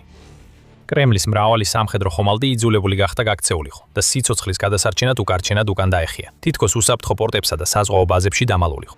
მაგრამ ბოლო თავდასხმაში უკრაინამ დაამტკიცა, რომ რუსეთის ხომალდებისთვის არც ერთი ადგილი არ არის ნამდვილად უსაფრთხო, რადგან მან ახლახან გაანადგურა ვლადიმირ პუტინის ერთ-ერთი საუკეთესო ფრეგატი, ადმირალ ესენი. რუსეთის საზღვაო ფლოტი ახლა მხოლოდ კრიზისში აღარ არის. მისი აქტივები სისტემატურად ერთი მეორის მიყოლებით ნადგურდება და მის უმეცარ მეთაურებს არაფრის გაკეთება არ შეუძლიათ ამის შესაჩერებლად. თავდასხმა მოხდა 23 მაისის ღამეს, ნოვოროსიისკის საზღვაო ბაზაზე, კრასნოდარის რეგიონში რუსეთში. ნოვოროსიისკი რუსეთის ერთ-ერთი ყველაზე დიდი შავი ზღვის საპორტო ქალაქია და შავი ზღვის ფლოტის მთავარი ოპერაციული ბაზაა. და ის სულ უფრო პოპულარული სამიზნე ხდება უკრაინული დრონებისა და რაკეტებისთვის. ბოლო კვირებსა და თვეებში ამ რეგიონში არაერთი წარმატებული დარტყმაა დაფიქსირებული. კრემლი იძულებულია უმოქმედოდ უყუროს, როგორ აფეთქებენ და წვავენ ყველაფერს, გემებიდან ნავთობის ტერმინალებამდე და სამხედრო შტაბინებამდე. და უახლესი დარტყმა, უდაოდ, ერთ-ერთი ყველაზე გამანადგურებელია, რაც აქამდე გვინახავს. სრული დეტალები იმისა, თუ როგორ მოხდა ეს, ასევე ვიდეო კადრები დარტყმისა და მისი შედეგების შესახებ ონლაინ გაავრცელა მაიორ რობერტ მაჯერ ბროვდიმ, რომელიც უკრაინის უპილოტო სისტემების ძალების ერთ-ერთი ყველაზე ცნობილი მეთაურია. ბროვდიმ გაამხილა, რომ ამ ხმა დარტყმის მისიაში სხვადასხვა დანაყოფი მონაწილეობდა, მათ შორის მე-9 კიროვის ბატალიონის 412 ნემესის ბრიგადის და 414 უპილოტო დარტყმის საავიაციო ბრიგადის ეკიპაჟები. ერთად ამ გამოცდილმა ოპერატორებმა სამიზნედ აირჩიეს ორი რუსული საზღვაო ხომალდი. ადმირალ გრიგორიევიჩის კლასის ფრეგატი, ან პროექტი 11356 არის ხომალდი, სახელად ადმირალ ესენი და უსახელო პროექტი 1229-ის ჰოერკრაფტული სარაკეტო გემი. სანამ დაზიანებებს დეტალურად განვიხილავ, ადმირალ ესენი მართვადი სარაკეტო ფრეგატია და თავის კლასში სულ 6 ხომალდიდან ერთ-ერთია. მხოლოდ 3 ამ ხომალდებიდან, მათ შორის ესენი, ამჟამად რუსეთის ფლოტშია ექსპლუატაციაში. 2 უკვე ინდოეთისთვის აქვთ გაყიდული, ხოლო ბოლო დასრულების შემდეგ დაუზუსტებელ ქვეყანას გადაეცემა. კალინინგრადის იანთარას გემთმშენებელ ქარხანაში აშენებული ადმირალ ესენის დიზაინი დაფუძნებულია უკვე არსებულ ტალვარის კლასის, ანუ პროექტი 11356 ფრეგატზე, რომელიც რუსეთმა ინდოეთის ფლოტისთვის ააგო. ეს შავი ზღვის ფლოტის მოდერნიზაციისთვის აუცილებელ ნაწილად მიიჩნეოდა და რუსეთმა არ დაიშურა ხარჯები ამ პროექტის განხორციელებისთვის. თითოეული ფრეგატის სავარაუდო ღირებულება 450-დან 500 მილიონ დოლარამდე. როგორც ასეთი მაღალი ფასიდან შეიძლება ველოთ, ეს ხომალდები საკმაოდ მაღალი დონისაა, შთამბეჭდავი ტექნიკური მახასიათებლებით, ყოველ შემთხვევაში ქაღალდზე. თითოეული ფრეგატი მაგალითად სტანდარტულად 3620 ტონა წონას იწონის, ხოლო სრული დატვირთვით 4000 ტონას. მათი სიგრძე ოდნავ აღემატება 409 ფუტს, ანუ 128,8 მეტრს, ხოლო სიგანეში ადგენს 59 ფუტსა და 10 დუიმს, ანუ 15,2 მეტრს. მათ შეუძლიათ მაქსიმალური სიჩქარის განვითარება 30 კვანძამდე, ანუ 35 მილი საათში, ან 56 კილომეტრი საათში, რაც საკმაოდ სწრაფია ამ ზომის ხომალდისთვის. მას ასევე აქვს 4850 საზღვაო მილის, ანუ 5580 მილის, 8880 კილომეტრის სავალი მანძილი და 30 დღიანიანი ავტონომიურობა. ადმირალ ესენი ერთდროულად იტევს 200-მდე ეკიპაჟის წევრს და აღჭურვილია შთამბეჭდავი შეიარარებითა და თანამედროვე სამხედრო ტექნოლოგიებით. მაგალითად, მას აქვს ფრეგატ M2M ტიპის საჰაერო ძებნის რადარი, რომელიც გამოიყენება საჰაერო საფრთხეების გამოსავლენად. ასევე რამდენიმე ზედაპირის ძებნის რადარი და ცეცხლის მართვის რადარები, პლუს MGK-325 EMO3 სონარის სისტემა. ასევე აღჭურვილია ფართო ელექტრონული ომის სისტემით და KT-216 ტიპის მოტყუების მოწყობილობების გამშვებებით. IRR-ის მხრივ ადმირალ ესენს აქვს 100-მიანი A190E01 საზღვაო ქვემეხი, რომლის მაქსიმალური სროლის სიხშირეა წუთში 60 გასროლა და შეუძლია გაუშვას მაღალფეთქებადი ჰაერსაწინააღმდეგო ან ნამსხვრევი ტიპის ჭურვები. ასევე ამაყობს 8 ვერტიკალური გაშვების სისტემის, უჯრით კალიბრის, ონიქსის ან ციაკონის ფრთოსანი რაკეტებისთვის, პლუს დამატებით 24 VLS უჯრით ჰაერსაწინააღმდეგო რაკეტებისთვის. გემზე ასევე არის 2 EK-630 ბრუნვადი. ქვემეხი ასევე 8-მდე იგლა ან ვერბა ტიპის პორტატული ჰაერსაწინააღმდეგო სისტემა, RBU-6000, წყალქვეშა ნავების საწინააღმდეგო სარაკეტო გამშვები და ერთი წყვილი Type 53 2-მილიანი ტორპედოს გამშვები. საერთო ჯამში ეს არის წარმოუდგენლად კარგად აღჭურვილი ხომალდი, რომელიც შექმნილია თანამედროვე საზღვაო ომისთვის საჭირო მკაცრი სტანდარტების დასაკმაყოფილებლად. მაგრამ ეს ძვირადღირებული თავდაცვითი სისტემებიც კი არ აღმოჩნდა საკმარისი უკრაინის დრონების შესაჩერებლად. მეორე ხომალდი, რომელიც ამ თავდასხმის სამიზნე გახდა, იყო ბორას კლასის პროექტი, 1229-ის ჰოერბორნის ტიპის მართოდი რაკეტების კორვეტი. მიუხედავად იმისა, რომ ამ ტიპის ხომალდების უმეტესობა გამოიყენება ჯარის გადასხმისთვის ან ტრანსპორტირებისთვის, პროექტი 1229 სპეციალურად საზღვაო ბრძოლებისთვის არის შექმნილი და ერთ-ერთი ყველაზე დიდი საბრძოლო კატამარანის ტიპის ხომალდია. ამ ტიპის მხოლოდ 2 ხომალდი აშენდა, თუმცა იუწყებიან, რომ მომავალში კიდევ რამდენიმეა დაგეგმილი. მათ აქვთ ოდნავ მეტი ვიდრე 1000 ტონა წყალწყვეტყიდვა და სიგრძეში 215 ფუტი, ანუ 66 მეტრი, ხოლო სიგანეში 46 ფუტი, ანუ 18 მეტრი. თითოეული მათგანი აღჭურვილია 4-200 კილოვატიანი დიზელის გენერატორით და სხვადასხვა მაღალი სიმძლავრის ძრავით, რაც უზრუნველყოფს მაქსიმალურ სიჩქარეს 45 კვანძი, ანუ 63 მილი საათში და 102 კილომეტრი საათში, ხოლო მაქსიმალური სავალი მანძილი 2500 საზღვაო მილია. მინიმალური ეკიპაჟის რაოდენობა 25 ადამიანი. Project 1229 იმდენად კარგად აღჭურვილი არ არის, როგორც ადმირალი ესონი, მაგრამ მას მაინც აქვს სენსორების, ელექტრონული ომის სისტემებისასა და IRR-ის ფართო სპექტრი. ამაში შედის Monument E, სამიზნის აღმოჩენისა და დამიზნების რადარის სისტემა, Moskit E, რაკეტების ცეცხლის მართვის სისტემა, რამდენიმე მოტყუების რაკეტის გამშვები, სრული კომპლექტი 8 ანტისაზღვაო რაკეტით და ასევე OSAMA, საზეინტო სარაკეტო სისტემა. ეს ხომალდები შექმნილია იმისთვის, რომ გაანადგურონ ბევრად უფრო დიდი მტრის გემები და უზრუნველყონ თავიანთი ფორმირებების დაცვა სანაპირო ან შიდა წყლებში. მაგრამ მათი თავდაცვა არასაკმარისი აღმოჩნდა უკრაინული უპილოტო საფრენი აპარატების წინააღმდეგ 23 მაისის ღამეს. უკრაინის გამოცდილი ოპერატორების მიერ ოსტატურად და ზუსტად მართული რამდენიმე დრონი წარმატებით შეეჯახა ორივე ამ ხომალდს, რომლებიც თავდასხმის დროს უძრავად იდგნენ, რითაც ისინი ფაქტობრივად უმწეო სამიზნეებად აქციეს. ადმირალ ესონი ნოვროსიისკის საზღვაო ბაზაზე ნავსადგურის ნაპირთან იყო მიბმული. თავდასხმის ვიდეოში ჩანს, რომ მინიმუმ 1 დრონი ხომალდის გვერდზე ეჯახება, ხოლო ცნობების მიხედვით კიდევ მინიმუმ 3 უპილოტო საფრენი აპარატი შეეჯახა ფრეგატს, რომელმაც სცადა, მაგრამ ვერ შეძლო მათი ჩამოგდება საკუთარი ბორტის თავდაცვითი სისტემებით. პროექტ 1229-ის კორვეტი იმავე ბაზაზე საჰაერო ბალიშზე იმყოფებოდა, როდესაც მას დაარტყეს. კიდევ ერთხელ ჩანს, რომ რამდენიმე დრონმა წარმატებით დაარტყა ხომალდს. ორივე გემზე მიეყენებული ზიანის სრული მასშტაბი დეტალურად არ არის ცნობილი, ამიტომ შეგვიძლია მხოლოდ ვივარაუდოთ ამ თავდასხმის საერთო შედეგი. თუმცა თუნდაც ორივე ხომალდი ჯერ კიდევ წყალში იყოს, მაინც დიდი შანსია, რომ ისინი გარკვეული დროის განმავლობაში აღარ იქნებიან მზად მომსახურებისთვის. თითოეულ მათგან შეიძლება სერიოზული დაზიანება მიეღო კორპუსზე, გემბანზე ან სხვადასხვა სისტემებსა და თავდაცვებზე და რუსეთს მოუწევს დროის, ფულისა და რესურსების დახარჯვა მათ შესაკეთებლად, სანამ ისინი კვლავ შეძლებენ სხვაში გასვლას. გარდა ამისა, ვიცით, რომ ბოლო დროს უკრაინა იყენებს უფრო მძიმე ტიპის დრონებს, რომლებიც საშუალოზე დიდი ტვირთის გადატანას ახერხებენ. თუ ასე იყო 23 მაისს, ხომალდები შეიძლება გაცილებით უარეს მდგომარეობაში აღმოჩნდნენ, ვიდრე მოსალოდნელი იყო, რაც კიდევ უფრო მასშტაბურ და ძვირადღირებულ შეკეთებასა და მოვლას მოითხოვს. რათა კვლავ გახდნენ ზღვაში გამოსაყენებელი. ზოგი სისტემა შეიძლება საერთოდ აღდგენას აღარ ექვემდებარებოდეს და სრულად შეცვლა დასჭირდეს, რა დასჭირდეს, რაც კიდევ უფრო მეტ დროსა და ძალისხმევას მოითხოვს. Სიმჯიო ყველაზე ცუდი სცენარის შემთხვევაშიც კი, რაც იქნებოდა ის, რომ ხომალდებს მხოლოდ მცირე დაზიანება მიადგათ, ეს თავდასხმა მაინც მნიშვნელოვანია, რადგან ამტკიცებს, რომ რუსულ ხომალდებს დამალვის ადგილი აღარ აქვთ. კრემლის სარდლები შეიძლება განაგრძონ მათი სხვადასხვა პორტებსა და ბაზებს შორის გადაყვანა, მაგრამ უკრაინის დრონების ეკიპაჟები კვლავაც დაუნდობელი სიზუსტითა და წარმოუდგენელი ეფექტურობით გააგრძელებენ მათ დევნას, ისევ და ისევ. და რაც უფრო ხშირად ხდება ეს, მით უფრო უჭირს რუსეთს შავი ზღვის ფლოტის რეალურად გამოყენება რაიმე მნიშვნელოვან ფორმაში. ომის პირველ დღეებში მაგალითად კრემლის ძალალები ძლიერად ეყრდნობოდნენ შავი ზღვის ფლოტში განთავსებულ ფრეგატებსა და სარაგეტო კრეისერებს, რათა რაკეტები ესროლათ უკრაინის ქალაქებსა და დასახლებებზე. დღესდღეობით ისინი ბევრად უფრო ფრთხილად იყენებენ ამ სამხედრო გემებს, რადგან იციან, რომ უკრაინის უპილოტო აპარატები სწრაფად დაადგენენ მათ მდებარეობას და გაგზავნიან დრონების ჯგუფებს მათ გასანადგურებლად. და თუ ეს გემები პორტიდან ძალიან შორს არიან, არსებობს რეალური შანსი, რომ ისინი ჩაიძირონ, თან წაიღონ ასობით ეკიპაჟის წევრი და მათი ძვირადღირებული რაკეტები და სამხედრო ტექნოლოგიები ზღვის ფსკერზე. ამიტომ რუსეთის საუკეთესო გემებიდან ბევრი, მაგალითად ადმირალ ესონი, უბრალოდ პორტებში დგას. თითქმის არაფერს აკეთებს ომის საერთო ძალისხმევისთვის და მარტივ სამიზნედ იქცევა მოწინააღმდეგეებისთვის. და უკრაინას სრული განზრახვა აქვს გააგრძელოს ამ სამიზნეების პოვნა და დარტყმა, სანამ ყველა მათგანი არ განადგურდება. ხოლო მაჯარი თავად საკმაოდ ნათლად აცხადებს. ერთ ფრეს აუცილებლად ჩაიძირები ჟანგიანო რკინის ყუთო. ვერ დამალავ თავს. სწრაფი შენიშვნა. თქვენ უყურებთ სამხედრო შოუს. თუ ჯერ არ გაქვთ გამოწერა, ახლა საუკეთესო დროა. ეს არ არის პირველი შემთხვევა, როცა უკრაინამ ადმირალ ესონის წინააღმდეგ შეტევა განახორციელა. ეს არც მეორე შემთხვევაა. სინამდვილეში ეს კონკრეტული ხომალდის წინააღმდეგ უკვე ცნობით მეოთხე დარტყმა. პირველი დარტყმა ჯერ კიდევ 2022 წელს ომის საწყის ეტაპზე მოხდა.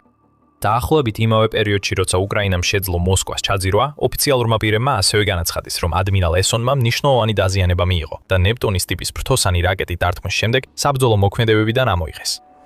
მიჩნეულია, რომ ფრეგატი შემდეგ კონფლიქტის ზონიდან გამოიყვანეს, რათა შეკეთება ჩაეტარებინათ. უკრაინის დრონების ეკიპაჟები განაგრძობდნენ ამ ტერიტორიის დათვალიერებას, სამხედრო გემის ნებისმიერი კვალის საფონელად, თვეებისა და წლების განმავლობაში. მზად იყვნენ და ელოდნენ, რომ კვლავ გამოიყვანათ იგი. 2026 წლის მარტში მათ ეს შესაძლებლობა მიეცათ. ზუსტად 2 მარტის ღამეს ადმირალ ესონმა კიდევ ერთხელ მიიღო სერიოზული დაზიანება ნოვოროსიისკის პორტზე, კიდევ ერთ უნაკლოდ განხორციელებულ იერიშში. მოხსენებით უკრაინამ სამიზნე დაიღო გემის ზემონაგებობა, რის შედეგადაც გაჩნდა მასიური ხანძარი, რომელიც დაახლოებით 18 საათის განმავლობაში გრძელდებოდა და დააზიანა საბრძოლო ოპერაციებისთვის აუცილებელი რამდენიმე კრიტიკული სისტემა. მაგალითად, გემის ხუმბარდ ყორცნები, რომლებიც გამოიყენება სითბური ფაკელებისა და რადიოსიგნალის განფანტავების გასაშვებად, აფეთქდა თავდასხმის დროს. ასევე დაზიანდა მისი TK-25EW კომპლექსი, რომელიც განკუთვნილია რადარის გამოსხივების დასაფიქსირებლად და ჩარევის შესაქმნელად, რამაც მნიშვნელოვნად შეამცირა ფრეგატის თავდაცვითის შესაძლებლობები.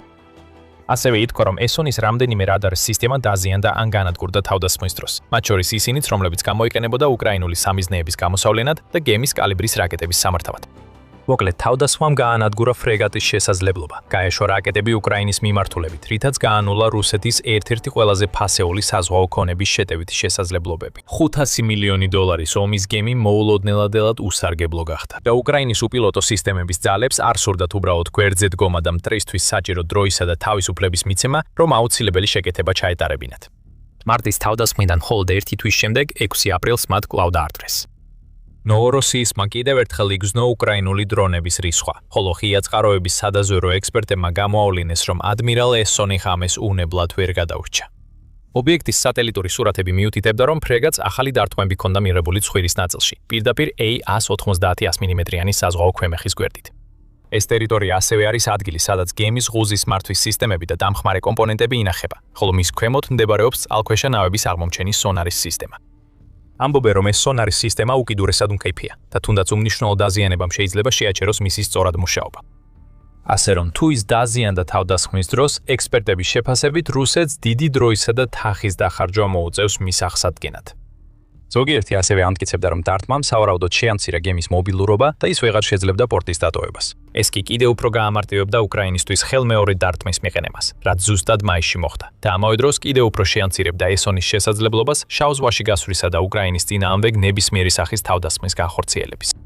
მარტი, აპრილი და ახლა უკვე მაისი. 3 თვე, 3 თავდასხმა რუსეთის ერთ-ერთ ყველაზე ღირებულ სამხედრო გემზე. ეს უკრაინისთვის განსაცვიფრებელი წარმატების ისტორია, მაგრამ რუსეთის საზღვაო ფლოტისთვის სრული დამცირება. ერთი თავდასხმა შეიძლება ეპატიებინათ, მაგრამ როგორც კი მარტში ის პირველი თავდასხმა მოხდა, ნებისმიერი კომპეტენტური სამხედრო ძალა უნდა გადადგანდა სრულყოფილ სიფრთხილის ზომებს, რომ მსგავსი რამ აღარ განმეორებულიყო. რუსეთს მაგალითად უნდა გამოეყო დამატებითი ანტიდრონული ზომები და საჰაერო თავდაცვის სისტემები ნოვოროსიისკისთვის, ან დაემონტაჟებინა უკეთესი რადარის დაფარვა, რათა დრონების მოახლოება დაინახა და უფრო პროაქტიულად ეპასუხა მათთვის. მინიმუმ მას შეეძლო გამოეყვანა მობილური სახმელეთო ჯგუფები, რომლებიც ცას დააკვირდებოდნენ და უკრაინული უპილოტო აპარატების ჩამოგდებას შეეცდებოდნენ, როცა ისინი მიახლოვდებოდნენ. თუმცა როგორც ჩანს, რაიმე სერიოზული გაუმჯობესება ამ ტერიტორიის თავდაცვაში არ განხორციელებულა. ამის ნაცვლად მან უბრალოდ უკრაინას მისცა საშუალება უპრობლემოდ შეეღწია და დაუსჯელად დაერთხა. ერთი გამანადგურებელი დარტყმის შემდეგ მეორე მიეყენებინა. რის შედეგადაც კრემლს სულ უფრო ნაკლები რესურსი დარჩა და სულ უფრო ძვირად ღირებული შეკეთების ხარჯები დაეკისრა. სიტუაციას კიდევ უფრო ანძიმებს რუსეთისთვის ის ფაქტი, რომ ადმირალ ესონი და პროექტი 1229 ტიპის კორვეტი ერთადერთი დაზიანებული ობიექტები არ ყოფილან 23 მაის ღამეს. მაგიარმა ასევე გამოაცხადა დამატებითი სამიზნეების შთამბეჭდავად გრძელი სია, რომლებზეც მისმა დრონების ოპერატორებმა შეძლეს დარტყმა. მათ შორის იყო OSS საზეინტო სარაკეტო სისტემა. დონეცკში, რომლის ღირებულება დაახლოებით $10 მილიონ შეადგენს. ასევე უკანა ბაზა და ლოგისტიკური ჰაბი, რომელსაც რუსეთის მე-6 საჰაერო და საჰაერო თავდაცვის ძალების არმია იყენებს როვინგის დასახლებაში, რომელიც მდებარეობს ლუგანსკის რეგიონში. დარტყმა მიაყენეს დრონების სარდლობის პუნქტს ხერსონის რეგიონში, ასევე საწვავის ცისტერნებსა და ჯავშან მანქანებს ზაპოროჟიეს რეგიონში. ნოვოროსიისკში დაბრუნებისას 2 ნავთობის ტერმინალი, კერძოდ შჩასტსკაიას და გორჩიკოვას ტერმინალები ასევე დაზიანდა. ბოლო ტერმინალი გავრცელებული ინფორმაციით მთელ კავკასიაში ყველაზე დიდი ნავთობის საცავია და მასში ერთდროულად 1,2 მილიონი ტონა საწვავის შენახვაა შესაძლებელი. სხვადასხვა ადგილას განთავსებული მრავალი ობიექტი, ყველა წარმატებითი იყო მიზანში ამოღებული და ერთი ღამის განმავლობაში ან დაზიანდა, ან განადგურდა. ეს შესანიშნავი დასტურია იმისა, თუ რამდენად კარგად შეძლო უკრაინამ დრონებით ომის ხელოვნების დაუფლება. მაშინ როცა რუსეთი აგრძელებს მასიური დრონების ტალღების გაშვებას უკრაინის ქალაქებსა და დასახლებებზე, უბრალოდ იმ იმედით, რომ რაც შეიძლება მეტი ზიანი მიაყენოს, ყოველგვარი ნათელი განზრახვისა და საერთო სტრატეგიული გარეშე, უკრაინა ბევრად უფრო გააზრებულ და მეთოდურ მიდგომას მისდევს. ის ფრთხილად არჩევს სამიზნეებს, აგროვებს დაზვერვის მონაცემებს, რათა იპოვოს ის ობიექტები, რომლებიც ყველაზე მნიშვნელოვანია რუსეთისთვის. მაგალითად ინფრასტრუქტურა, რომელიც უზრუნველყოფს რუზოყოფს რუსეთის ნავთობის ინდუსტრიას და ძვირად ღირებული სამხედრო ტექნიკა, რომელიც ეხმარება მას უკრაინულ ქალაქებსა და მშვიდობიან მოსახლეობაზე შორ მანძილზე თავდასხმების განხორციელებაში. მისი აგენტები თვალს ადევნებენ ამ სამიზნეებს, ზუსტად ადგენენ მათ მდებარეობას და ირჩევენ იდეალურ დროს მათ გასანადგურებლად. და ეს მუშაობს. ყოველი გასული კვირის განმავლობაში სულ უფრო მეტი ინფორმაცია ვრცელდება წარმატებულ უკრაინულ დარტყმებზე. უკრაინულ დარტყმებზე არა მხოლოდ ფრონტის ხაზზე ან მის უკან 10-დან 15 მილამდე, არამედ ოკუპირებულ რეგიონებსა და რუსეთის ტერიტორიაზეც. დრონები შორს მტრის ხაზებს მიღმა მიემგზავრებიან, პოულობენ კრემლისთვის ყველაზე მნიშვნელოვან ობიექტებს და ანადგურებენ მათ. მილიარდობით დოლარის ზარალს აყენებენ. თანდათანობით, მაგრამ აუცილებლად ანცირებენ რუსეთის შესაძლებლობას აწარმოოს ეს ომი, რადგან ის ბევრად უფრო ძვირად ღირებული და არამდგრადი ხდება.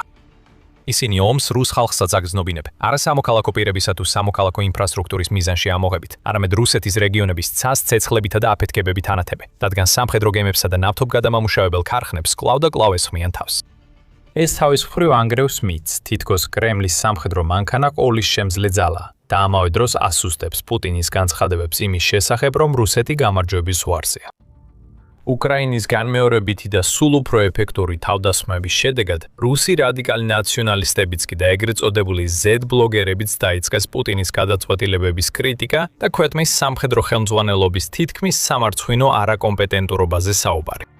საზოგადოების ფართო ფენები კი სულ უფრო მეტად მიიჩნევენ, რომ ომი რაც შეიძლება მალე უნდა დასრულდეს, ხოლო გამოკითხვები აჩვენებს, რომ პრეზიდენტის პოპულარობა დღითიდღე იკლებს. ასეთი ისტორიები ასევე აჩვენებს, რამდენად მძიმე გახდა რუსეთის საჰაერო თავდაცვის მდგომარეობა, რადგან საქმე არ ეხება მხოლოდ იმას, რომ უკრაინა დროდადრო ერთეულ ობიექტებს უტევს. ამის დანაცვლად უკრაინა ერთდროულად რამდენიმე ობიექტს სხვადასხვა რეგიონში უტევს. ლოგიკურად ეს შეუძლებელი უნდა იყოს. რუსეთმა მილიარდები ჩადო ამ ომში. მას უნდა ჰქონდეს საჭირო თავდაცვა, რომ შეაჩეროს ამ თავდასხმების ნაწილი, მაგრამ აშკარად ვერ ახერხებს ამას, რადგან უკრაინაც მაქსიმალურად კონცენტრირებულია, რაც შეიძლება მეტი საჰაერო თავდაცვის ბატარეის, რადარისა და სარაკეტო სისტემის განადგურებას. ამით იხსნება გზა დრონებისა და რაკეტებისთვის, რომ უპრობლემოდ გაიფრინონ და ისეთ სამიზნეებს, როგორიცაა ადმირალი ესონი, სრულიად დაუცველს ტოვებს. უკრაინამ კიდევ ერთხელ დაანგრია რუსული სააერო თავდაცვის მითი. მან კიდევ ერთი მნიშვნელოვანი რუსული სამხედრო ობიექტი გაანადგურა და ამ პროცესში დაახლოებით 100 მტრის ჯარისკაცი გაანეიტრალა. ეს არის მხოლოდ ბოლო შემთხვევა სულ უფრო დამანგრეველი თავდასხმების სერიიდან, რომლებიც იდეალურად არის დაგეგმილი და უნაკლოდ შესრულებული, რაც აჩვენებს უკრაინის შეიარაღებული ძალების მზარდ ძალას და მათი მოწინააღმდეგეების სულ უფრო სუსტ პერსპექტივებს. თავდასხმის დეტალები 21 მაისს გაავრცელა თავად უკრაინის პრეზიდენტმა ვოლოდიმირ ზელენსკიმ. მან დაადასტურა, რომ უკრაინის უსაფრთხოების სამსახურის SBU-ს სპეციალური დანიშნულების ალფა ჯგუფმა განახორციელა დარტყმა, რომლის სამიზნე იყო რუსეთის ფედერალური უსაფრთხოების სამსახურის სამსახურის FSB-ს შტაბი, რომელიც გავრცელებული ინფორმაციით მდებარეობდა ქალაქ გენიჩესკთან ახლოს, პორტ-ქალაქში, რომელიც ნაწილობრივ ოკუპირებულ ხერსონის რეგიონშია, სამხრეთ უკრაინაში.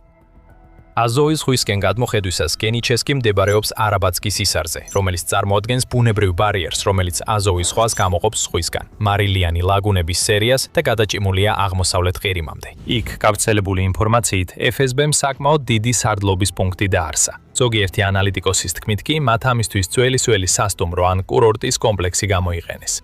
არ აქვს მნიშვნელობა ადრე რა იყო ან როგორ გამოიყენებოდა. ეს ტერიტორია მთლიანად რუსეთის საიდუმლო სამსახურმა დაიკავა, სულ 9 მთავარი შენობით. ამ შენობებიდან თითოეული უკრაინის მსოფლიოში წამყვანმა დრონების ოპერატორებმა დაარტყეს, ზოგი უპილოტო საფრენი აპარატი UAV. გავრცელებული ინფორმაციით შენობების სახურავებს დაეცა, სხვები კი ფანჯრებში შევიდა და შიგნიდან ააფეთქა შენობები. ადგილზე არაერთი მასშტაბური აფეთქება დაფიქსირდა და მალევე უზარმაზარი ხანძარიც გაჩნდა. ამას ვიდეო მტკიცებულებაც ადასტურებდა, რომელიც ონლაინ გაავრცელა SBU-მ და საკმაოდ ნათლად აჩვენა დრონების უზარმაზარი ზემოქმედება, როდესაც ისინი კომპლექსის სხვადასხვა ნაწილს შეეჯახნენ, რამაც გამოიწვია ძლიერი ცეცხლის აფეთქებები, ნამსხვრევები და კვამლი. გარდა ამისა, NASA-ს სატელიტური მონიტორინგის სერვისმა 17 მაისს იმ დღეს, როდესაც შეტევა მოხდა, დარტყმის ადგილებში მაღალი თერმული ნიშნულები დააფიქსირა. ზელენსკის ანგარიშმა ასევე მეტი ნათელი მოფინა ამ დარტყმას. არის კარგი შედეგები. SBU სპეციალური ოპერაციების ცენტრი აშ ჯარისკაცებისგან. დარტყმა მიაყენეს რუსული FSB-ს ოფიცრების შტაბს და ანტისაჰაერო კომპლექსი Pantsir S1 გაანადგურეს, ჩვენს დროებით ოკუპირებულ ტერიტორიაზე. მხოლოდ ამ ოპერაციის შედეგად რუსებმა დაკარგეს დაახლოებით 100 ოკუპანტი მოკლული და ჭრილი. რუსებმა უნდა გაიგონ, რომ მათ ეს ომი უნდა დაასრულონ. უკრაინული საშუალო და შორი მოქმედების სანქციები გაგრძელდება. მოდით ცოტა უფრო ღრმა ჩავორმავდეთ ფაქტებს. პირველ რიგში ზელენსკი მახსენა Pantsir S1 ეს არის რუსეთის ერთ-ერთი საუკეთესო საჰაერო თავდაცვის სისტემა. Pantsiris ოჯახის ნაწილი S1 არის თვითმავალი, მოკლე და საშუალო მანძილის საზენიტო სარაკეტო და ანტისაჰაერო артиლერიის სისტემა, რომელიც ძირითადად სამხედრო დანაყოფების, ინფრასტრუქტურის და სხვა საჰაერო თავდაცვების დასაცავად არის შექმნილი. ის იყენებს 30 მმ-იან ავტომატურ ქვემეხებს და რადარით მართვად რაკეტებს, ხოლო სამიზნის აღმოჩენის რადარსა და ელექტროოპტიკურ სისტემებს იყენებს ერთდროულად 40-მდე სამიზნის დასაკვირვებლად. ის ასევე შეუძლია ერთდროულად მრავალ საფრთხესთან ბრძოლა, მათ შორის თვითფრინავებთან, ვერტფრენებთან, დრონებთან და ზუსტი საბრძოლო მასალებთან. მოკლედ რო ვთქვათ, ეს საკმაოდ მაღალი დონის ტექნიკაა და პანცირები ფართოდ გამოიყენებოდა კონფლიქტის განმავლობაში. რუსეთი მათ იყენებდა მაგალითად უკრაინული დრონების ჯგუფებისა და დაბალ სიმაღლეზე მფრენი თვითფრინავების ეფექტის შესამცირებლად. თითოეული ერთეულის ღირებულება შეიძლება $20 მილიონ-მდე იყოს. ასე რომ ის ფაქტი, რომ უკრაინამ ერთის განადგურება შეძლო, კიევის ძალებისთვის ნამდვილი წარმატების ნიშანია და მტრისთვის კიდევ ერთი ეკონომიკური თავისტკივილია. შემდეგ არის თავდასხმის ადამიანური დანაკარგები. დაახლოებით 100 რუსი ჯარისკაცი ან მოკლულია, ან დაჭრილია. ეს ყველაფერი ერთ დღეში. ზუსტი დაღუპულების რაოდენობის მესამე მხარის მიერ დადასტურება არ არსებობს, მაგრამ ვიდეო მტკიცებულებები ნათელ სურათს აჩვენებს. აფეთქებები იმდენად დიდია, რომ თითქმის შეუძლებელია რომელიმე იმ შენობაში მყოფმა ადამიანმა უნებლად შეძლოს გადარჩენა. ასე რომ თუნდაც უკრაინული შეფასება ოდნავ გადაჯარბებული იყოს, ძალიან დიდი ალბათობით იქ მაინც ათეულობით რუსი დაიღუპა ან დაიჭრა. მაგრამ ალბათ მთელი ამ ამბის ყველაზე დამამძიმებელი ფაქტორი ის არის, რომ ამ ტერიტორიაზე ჰაერსაწინააღმდეგო თავდაცვის სისტემა Pantsir S1 განთავსებული. თუმცა აშკარად საკმარისი არ აღმოჩნდა ობიექტის დასაცავად, ან თუნდაც საკუთარი თავის დასაცავად. ანალიტიკოსების თქმით, ამ დრონებმა სავარაუდოდ დაახლოებით 200 კილომეტრი, ანუ 125 მილი გაიარეს დანიშნულების ადგილამდე მისასვლელად. ან შესაძლოა კიდევ უფრო მეტი, იმის მიხედვით თუ საიდან გაუშვეს ისინი. მათ ასეთი დიდი მანძილი დაფარეს, გზად შესაძლოა სხვა ჰაერსაწინააღმდეგო თავდაცვის სისტემებიც გადაგვეტეს, ისევე როგორც Pantsir, რომელიც საბოლოოდ გაანადგურეს, მაგრამ მაინც არ ჩამოუგდიათ. გარდა ამისა, დარტყმის მასშტაბი მიუთითებს, რომ დრონებს საშუალოზე უფრო დიდი საბრძოლო კობინები ჰქონდათ. დიდხანს, როდესაც საქმე დრონებით თავდასხმების დაგეგმასა და განხორციელებას ეხება, უკრაინას ხშირად უწევდა არჩევანის გაკეთება მანძილსა და ტვირთს შორის. შეეძლო მხოლოდ ერთი ან მეორე აერჩია. ან გაეგზავნა დრონები უფრო შორს, მაგრამ მცირე საბრძოლო კობინებით, ან მეტი ასაფეთქებელი ძალა ჩაედია, თუმცა მიზნები უფრო ახლოს შეერჩია. იმის მიხედვით, რაც ამ თავდასხმაზე ვიცით, ჩანს, რომ ეს დილემა საბოლოოდ გადაიჭრა, რადგან უკრაინა ახლა უფრო დამანგრეულ და ძლიერ დრონულ თავდასხმებს ახორციელებს, შორ მანძილზე მდებარე მნიშვნელოვან ობიექტებზე. და ეს მხოლოდ ერთჯერადი შემთხვევა არ არის. ეს სულ უფრო გრძელდება და კიდევ ერთი მაგალითია იმისა, რომ რუსეთი სრულიად უუნაროა სათანადოდ დაიცვას თავისი ყველაზე მნიშვნელოვანი ობიექტები, მათ შორის ისინიც, რომლებიც ფრონტის ხაზიდან საკმაოდ შორს მდებარეობს. მართლა ასეა, ხერსონის თავდასხმიდან სულ რამდენიმე დღის შემდეგ, 19 მაისის ღამეს, უკრაინამ კიდევ ერთი წარმატებული დარტყმა აღნიშნა. ამჯერად ოკუპირებულ დონეცკის რეგიონში, ქალაქ შისნში. იქ უკრაინის უპილოტო სისტემების ძალების დრონის პილოტებმა ზუსტი დარტყმა განახორციელეს თავიანთ რუს კოლეგებზე. მათ აღმოაჩინეს და გაანადგურეს სასწავლო ცენტრი, რომელსაც რუსეთის შეიარაღებული ძალები იყენებდნენ საბრძოლო დრონების ოპერატორების მოსამზადებლად. რობერტ ბროდი, კოდური სახელით მაჯარი, უპილოტო სისტემების ძალების ერთ-ერთი ყველაზე ცნობილი წარმომადგენელია, რომელმაც Facebook-ზე თავდასხმის დეტალები გააზიარა. მან გაამხილა, რომ მისიას ეწოდა თოვლი ახმატისთვის, რადგან შიზნა ინგლისურად თოვლიანს ნიშნავს. მაჯარმა ასევე განმარტა, რომ გამოყენებული იყო 11 საბრძოლო დრონი. თითოეული აღჭურვილი იყო 100 კილოგრამიანი, ანუ 220 ფუნტიანი საბრძოლო კობინით და შემდეგ გაამხილა თავდასხმის შედეგები. ჩვენ დავარტყით 68 ესევა ახმატის მოტორიზებული სპეციალური დანიშნულების პოლკის სასწავლო და საწარმოო ობიექტს და დროებით დისლოკაციის პუნქტს, რომელიც სახელად ეწოდა აწად ეწოდა ასტ კადიროვის პატივსაცემად და მოქმედებს ჭიების არმიის 42 დივიზიის შემადგენლობაში. თავარი ორსართულიანი შენობა, რომელიც 2484 კვადრატულ მეტრს მოიცავდა, შეიცავდა უპილოტო საფრენი აპარატებისატევისა და საბრძოლო კობინების აწყობის ობიექტებს და სართულს, სადაც პერსონალი იყო განთავსებული. სარდაფში არსებული საბრძოლო მასალის მარაგმან დაუვიწყარი შთაბეჭდილებები დაუტოვა იმ ჭიებს, რომლებიც ადგილზე იმყოფებოდნენ. მაგიარი ასევე აღნიშნავს, რომ თავდასხმის შედეგად დაახლოებით 65 რუსი სპეციალური დანიშნულების კურსანტი დაიღუპა, ასევე ცენტრის ხელმძღვანელი, რომელიც ასევე არის რუსეთის სარაკეტო და საარტილერიო სამსახურის აკადემიის დოქტორი, კოდური სახელით ბური. კიდევ ერთხელ, ეს სწორედ ის ადგილია, რომელიც რუსებს უნდა შეეძლოთ დაიცვან. ის ოკუპირებულ ტერიტორიაზეა. ეს მნიშვნელოვანი სამხედრო ობიექტია და არ უნდა ყოფილიყო ასეთი რთული, რომ სოფლიოს მეორე ყველაზე ძლიერ არმიას მის გარშემო შესაბამისი საჰაერო თავდაცვა მოეწყო. თუმცა კიდევ ერთხელ, უკრაინულმა დრონებმა შეძლეს უბრკოლოდ შეღწიათ ამ ტერიტორიაზე და უსჯელად გაენადგურებინათ სამიზნე. და ასეთი რამ უფრო და უფრო ხშირად ხდება, როგორც კი ომი გრძელდება. მაგალითად, აპრილის ბოლოს უპილოტო სისტემების ძალების 413 ცალკეული პოლკის დრონის ოპერატორებმა წარმატებით დაარტყეს რუსეთის ბაზ სამათის ცენტრს, რომელიც უპილოტო აპარატების ერთ-ერთი მთავარი განვითარების ობიექტია, ოკუპირებულ ზაპორიჟიის რეგიონში. სამხედროების ანგარიშის მიხედვით დარტყმა მიზნად ისახავდა დროებით განთავსების პუნქტს, ასევე რამდენიმე სახელოსნოს, სადაც რუსული ძალები აწარმოებდნენ და ამარაგებდნენ ყველაფერს უპილოტო საფრენი აპარატებიდან დაწყებული, სახმელეთო რობოტულ სისტემებსა და ელექტრონული ომის აღჭურვილობით დამთავრებული. აპრილის დასაწყისში კიდევ უფრო მასშტაბური შეტევა განხორციელდა, როდესაც უკრაინის საბრძოლო დრონის პილოტებმა მრავალი ობიექტი მიწასთან გაასწორეს. ხოლო ერთი ღამის განმავლობაში, 15 აპრილს, უპილოტო სისტემების ძალებმა გაანადგურეს 3 ცალკეული საჰაერო თავდაცვის სარაკეტო სისტემა, 2 ისკანდერის ბაზა, რუბიკონის ბაზა, 2 ნავთობის საცავი, საბრძოლო მასალის საწყობი ყირიმში და რამდენიმე სამხედრო ობიექტი დონეცკში. სულ ჯამში 16 ობიექტი. კიდევ ერთხელ მაჯარი ამაყად აზიარებდა ამ ამბავს ონლაინში. აღწერდა თუ როგორ განახორციელეს თითქმის სასწauლებრივი შეტევა 414 მაჯარის ფრინველების ცალკეული ბრიგადის მე-9 კაროს ბატალიონის პილოტებმა. ისეთი ეტაპია, რომ თითქმის ვერცერთი კვირა არ გადის, რომ მსგავსი დარტყმის შესახებ სათაურები და ახალი ამბები არ გამოჩნდეს. ხშირად უკრაინის დრონები ანადგურებენ მაღალი ღირებულების რუსულ სამიზნეებს. ხშირად კონცენტრირდებიან ან საჰაერო თავდაცვის სისტემებზე, ან იმ ინფრასტრუქტურაზე, რომლის დაცვაც ამ სისტემებს ევალებათ. სანამ ამ თავდასხმების გრძელვადიან შედეგებს უფრო დეტალურად განვიხილავთ, თუ ასეთი ანალიზი გსურთ უფრო ხშირად, დარწმუნდით, რომ გამოწერილი გაქვთ The Military Show. ჩვენ ყოველ კვირას ასე ვშლით ყველაფერს დეტალებში. რაც უფრო ხშირად ხდება ეს თავდასხმები, მით უფრო უარესდება მდგომარეობა რუსეთისთვის. უკვე ქვეყნის ყველაზე რადიკალური ნაციონალისტი, სამხედრო ბლოგერებიც კი ღიად გამოხატავენ თავიანთ უკმაყოფილებას და კრემლსაც კი უპირისპირდებიან, კითხულობენ როგორ და რატო უშვებენ ასეთ თავდასხმებს.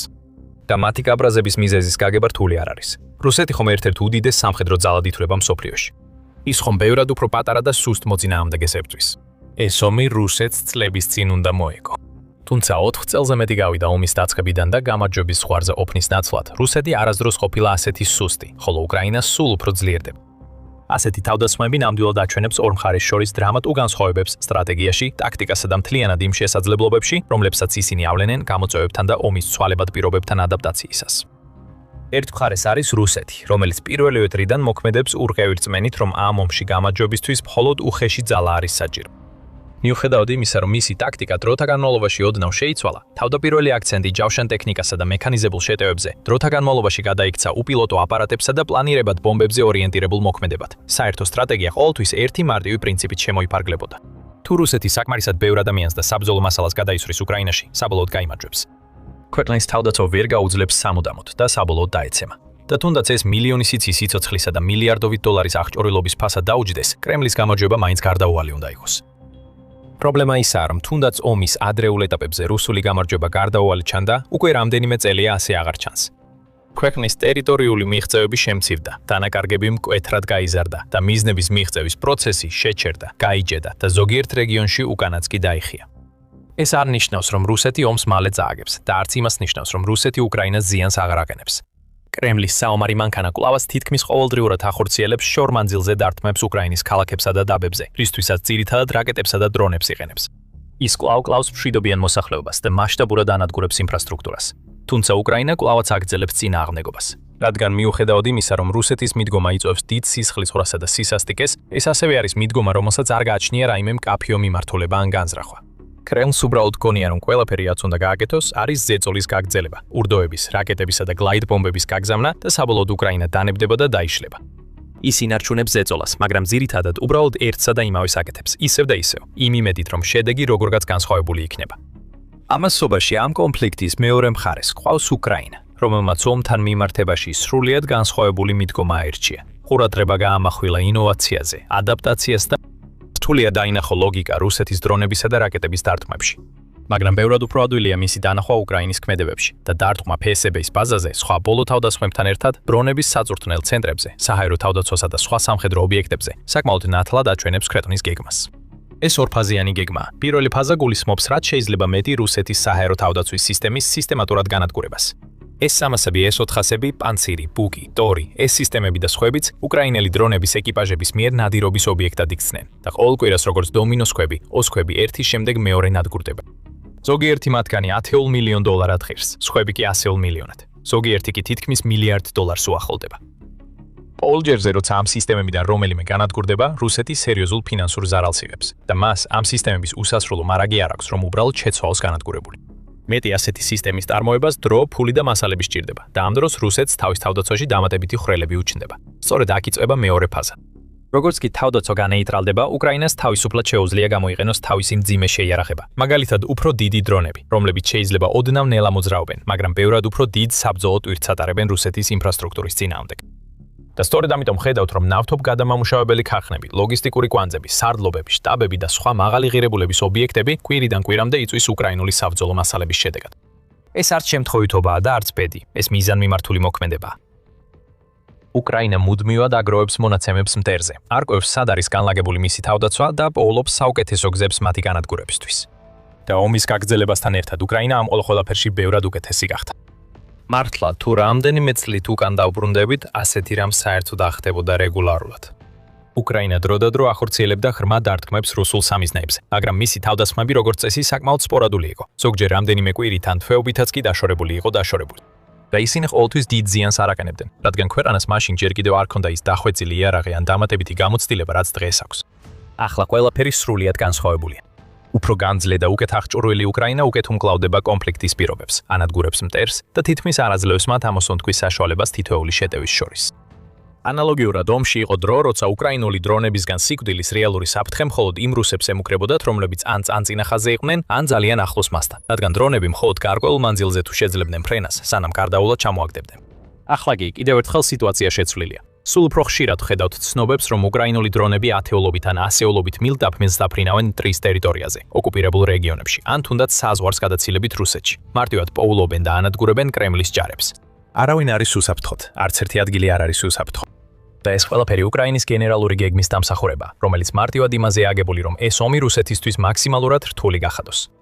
ეს გულისხმობს მტრის თავდაცვის განეიტრალებას, მათი ყველაზე ძვირფასი რესურსების განადგურებას და მომარაგების ხაზების გაწყვეტას, რომლებიც ფრონტის ხაზებს ამარაგებს და კრემლის საომარ მანქანას საწოს აძლევს. და ეს საოცრად კარგად მუშაობს. რადგან როცა რუსეთი სუსტდება, უკრაინა ძლიერდება. იერდება. რაც უფრო მეტ თავდაცვას განეიტრალებს, მით მეტი გზა იხსნება დამატებითი შეტევებისთვის. რაც უფრო მეტ ინფრასტრუქტურას გაანადგურებს, მით მეტი დრო და ფული სჭირდება რუსეთს შეკეთებებზე. და რაც უფრო მეტ მომარაგების ხაზს გაწყვეტს, მით უფრო უჭირთ კრემლის წინა ხაზის ძალებს გადარჩენა და შემდეგი ნაბიჯების დაგეგმა. ის იმ წერტილს უახლოვდება, სადაც უკრაინას თეორიულად შეიძლება თითქმის ყოველდღიურად განახორციელოს ღრმა დარტყმები რუსეთის მნიშვნელოვან სამიზნეებზე. სინამდვილეში 1-დან 21 მაისის პერიოდში უკრაინის უპილოტო სისტემების ძალებმა განაცხადეს, რომ მთლიანობაში 20 საჰაერო თავდაცვის სისტემა გაანადგურეს. ეს პრაქტიკულად ნიშნავს ერთს, დღეში. ეს უბრალოდ არ არის მდგრადი რუსეთის თვალსაზრისით. როგორ შეიძლება ქვეყანამ ომში გამარჯვება მოელოდეს, როცა საკუთარი ინფრასტრუქტურის დაცვაც კი შეუძლია ფრონტიდან მრავალი მილის დაშორებით? როგორ შეიძლება კვლავ ელოდოს გარდაუვალ გამარჯვებას, როცა მისი თავდაცვა ასე სწრაფად ინგრევა? მარტივი პასუხია: ვერ შეძლებს. რუსეთი მარცხს განიცდის. ის განიცდის ერთ დარტყმას მეორის შემდეგ და მისი სამხედრო ლიდერები ვერ პოულობენ პრობლემების გადაჭრის გზებს. ისინი იძულებულნი არიან ეფექტურად გაანაწილონ დარჩენილი საჰაერო თავდაცვის საშუალებები, გადაადგილებენ სისტემებს ყველაზე მნიშვნელოვან ადგილებში, ხოლო სხვებს სრულად დაუწევს ტოვები. ამის მტკიცებულება შეიძლება ითქვას ყველაზე თვალსაჩინოდ ჩანს ტირიმში, სადაც რუსი სამხედრო ბლოგერები ჩივიან, რომ კრემლს როგორც ჩანს საერთოდ დაუთმიან ცდილობა სათანადოდ დაიცვას ტერიტორია, რომელიც 2014 წელს უკანონოდ მიიტაცა.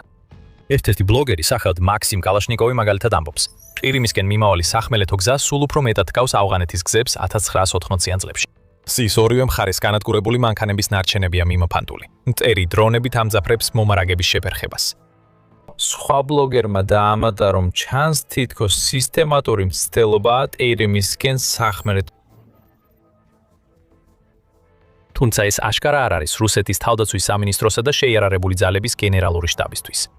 მარშრუტის გასწვრივ მცირე ცის სადამკვირვებლო პოსტები არ არის, ამიტომ არავინ დაუპირისპირდება დრონების ჯგუფებს. ის ამატებს, რომ ამ ტერიტორიაზე არავინა, ვინც მშვიდობიან მოსახლეობას დაიცავს, არც მობილური სადამკვირვებლო ჯგუფებია, არც დამცავი ბადეებია დამონტაჟებული მომავალი დრონების თავდასხმებისგან დასაცავად. კიდევ ერთხელ, ეს ნორმალური არ არის. წარსულში ლოგისტიკური თვალსაზრისით მნიშვნელოვან ან ფრონტის ხაზთან ახლოს მდებარე ტერიტორიებზე რუსეთს მაინც შეეძლო საკმაო რაოდენობის თავდაცვითი საშუალებები განეთავსებინ. მაგალითად, დამონტაჟებული ქონდა ბადეები და სხვა ანტიდრონული საშუალებები, ასევე ელექტრონული ბრძოლის ჩახშობის მოწყობილობები, მობილური სადრონი ჯგუფები და ასე შემდეგ. ახლა ეს ყველაფერი აღარ არის და ეს იმიტომ არ არის, რომ რუსეთს არ აინტერესებს ან არ უნდა დაიცვას დაკავებული ტერიტორიები. ეს უბრალოდ იმიტომ ხდება, რომ უკრაინა შესანიშნავად ახერხებს საჭირო ადგილებზე და საჭირო დროს დარტყმას, რაც თითქმის შეუძლებელს ხდის მტრისთვის რაიმე სერიოზული თავდაცვის ორგანიზებას. როდესაც რესურსები და შესაძლებლობები სულ უფრო მცირდება, ხოლო დარტყმების რაოდენობა მის ინფრასტრუქტურასა და თავდაცვაზე იზრდება, რუსეთის პერსპექტივები არასდროს ყოფილა ასეთი მძიმე. 50 წლის განმავლობაში მოსკოვმა დედამიწაზე ერთ-ერთი ყველაზე დიდი ენერგეტიკული ქსელი ააშენა. გიგანტური ნავთობის გადამამუშავებელი ქარხნები, უთვალავი კილომეტრი მილსადენები, უზარმაზარი საცავი ობიექტები და გზებისა და რკინიგზის ლაბირინთი, რომელიც ყველაფერს ერთმანეთთან აკავშირებს. ერთი და იმავე თავსატეხის სხვადასხვა ნაწილი ყველას ერთი გამაერთიანებელი მიზანი აქვს, უზრუნველყოს პლანეტის უდიდესი ქვეყნის ენერგიით მომარაგება. საბჭოთა და შემდეგ რუსი დამგეგმავების თაობებმა შექმნეს თითქმის უპრეცედენტო ზომისა და მასშტაბის სისტემა. ისინი აწარმოებდნენ იმდენ საწოს, რომ არა მხოლოდ ათეულობით მილიონი სახლის განათება უზრუნველყოთ, არამედ ქვეყნის მთელი ეკონომიკისა და სამხედრო ძალის მხარდაჭერა და გაძლიერებაც, რაც რუსეთს გლობალურ არენაზე წარმოუდგენელ ძალასა და გავლენას ანიჭებდა. წლების განმავლობაში იგივე სისტემა უდაოდ იყო ქვეყნის ერთ-ერთი მთავარი სიძლიერე და ეს ძალა მას ყველაზე რთულ პერიოდებშიც კი არ დაუკარგავს. მან გადალახა საბჭოთა კავშირის დაშლა, გაუძლო ეკონომიკურ კრიზისებსა და საერთაშორისო სანქციებს. მან მტკიცედ გაუძლო პოლიტიკური არეულობის პერიოდებს და წლების განმავლობაში კიდევ უფრო დიდი და ძლიერი გახდა. შეუდარებელი ინდუსტრიული გიგანტი, რომელიც ამარაგებს დედამიწაზე ერთ-ერთ ყველაზე დიდ შეიარარებულ ძალას. მაგრამ ამ მონსტრს შესაძლოა საბოლოოდ შეხვდა ღირსეული მოწინააღმდეგე, რადგან სისტემა, რომელიც ოდესღაც შეურყეველი ჩანდა, პირდაპირ მნიშვნელობით ინგრევა და ეს ყველაფერი უკრაინის დამსახურება. მხოლოდ მაისის თვეში კიევის ძალებმა რამდენიმე მნიშვნელოვანი რუსული ნავთობობიექტი დაარტვეს, მათ შორის ნავთობ გადამამუშავებელი ქარხნები და კრიტიკული ლოგისტიკური ობიექტები ცეცხლში გაეხო. და ამისთვის არც კი დასჭიროებიათ მაღალი კლასის ბომბდამშენები ან ძვირადღირებული რაკეტები. შედარებით იაფი და მარტივი შორი მოქმედების დრონებიც კი სრულიად საკმარისი აღმოჩნდა ამ საქმის შესასრულებლად. შედეგი მხოლოდ ეკონომიკური კრიზისი არ არის მოსკოვისთვის, არამედ ეგზისტენციალური კრიზისიც, რადგან ინგრევა ის საფუძვლები, რომლებზეც ქვეყანა იყო აშენებული. უკრაინისთვის კი ამავდროულად შესაძლოა ომის მოგების გზა სწორედ ეს იყოს, არა რუსეთის არმიის განადგურება, არამედ იმ სისტემის დამსხვრევა, რომელიც მის არსებობას უზრუნველყოფს. მაგრამ სანამ უკრაინის კამპანიის შედეგებს განვიხილავთ, ჯერ უნდა დავინახოთ, რას ესხმის თავს რეალურად ეს კამპანია. სათაურები ძირითადად ნავთობგადამამუშავებელ ქარხნებსა და საწვავის აუზებზე ამახვილებს ყურადღებას, მაგრამ სინამდვილეში საქმე ბევრად მეტს ეხება. საბჭოთა კავშირმა 10 წლეულები მხოლოდ ნავთობის ქარხნების აშენებაში არ დაუხარჯავს. მათ ააშენეს უზარმაზარი და რთული სამრეწველო მანქანა, რომელიც 1000-ობით კვადრატულ მილის ტერიტორიაზეა გადაჭიმული. სიბირის ნავთობის საბადოებიდან დაწყებული შორეულ ქალაქებსა და სამხედრო ბაზებამდე. ამ მანქანის პირველი ნაწილები მეორე მსოფლიო ომის შემდეგ დაავენეს. როდესაც საბჭოთა კავშირი გლობალურ ზესახელმწიფოდ ყალიბდებოდა, უმაღლესი ხელისუფლების პირებმა მნიშვნელოვანი რამ გააცნობიერეს. რაღაც ისეთი, რაც მომავალ თაობებში მთელი მსოფლიოს გეოპოლიტიკას განსაზღვრავდა. საწვავი ძალა. საჭირო იყო სამხედრო ტექნიკას, საჭირო იყო სამოქალაქო ტრანსპორტს, საჭირო იყო ქარხნებს, საჭირო იყო მთელ ეკონომიკას.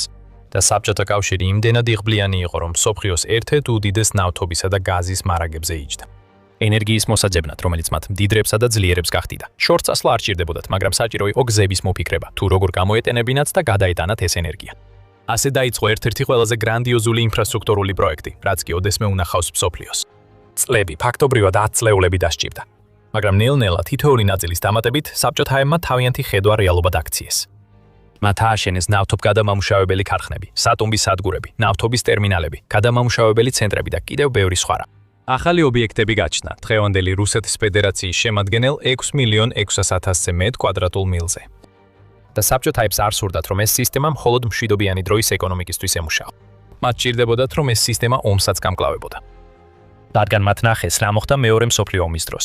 მათ დაინახეს, როგორ დაიშალა და დაინგრა მომარაგების ჯაჭვები ოკუპაციის წნეხის ქვეშ.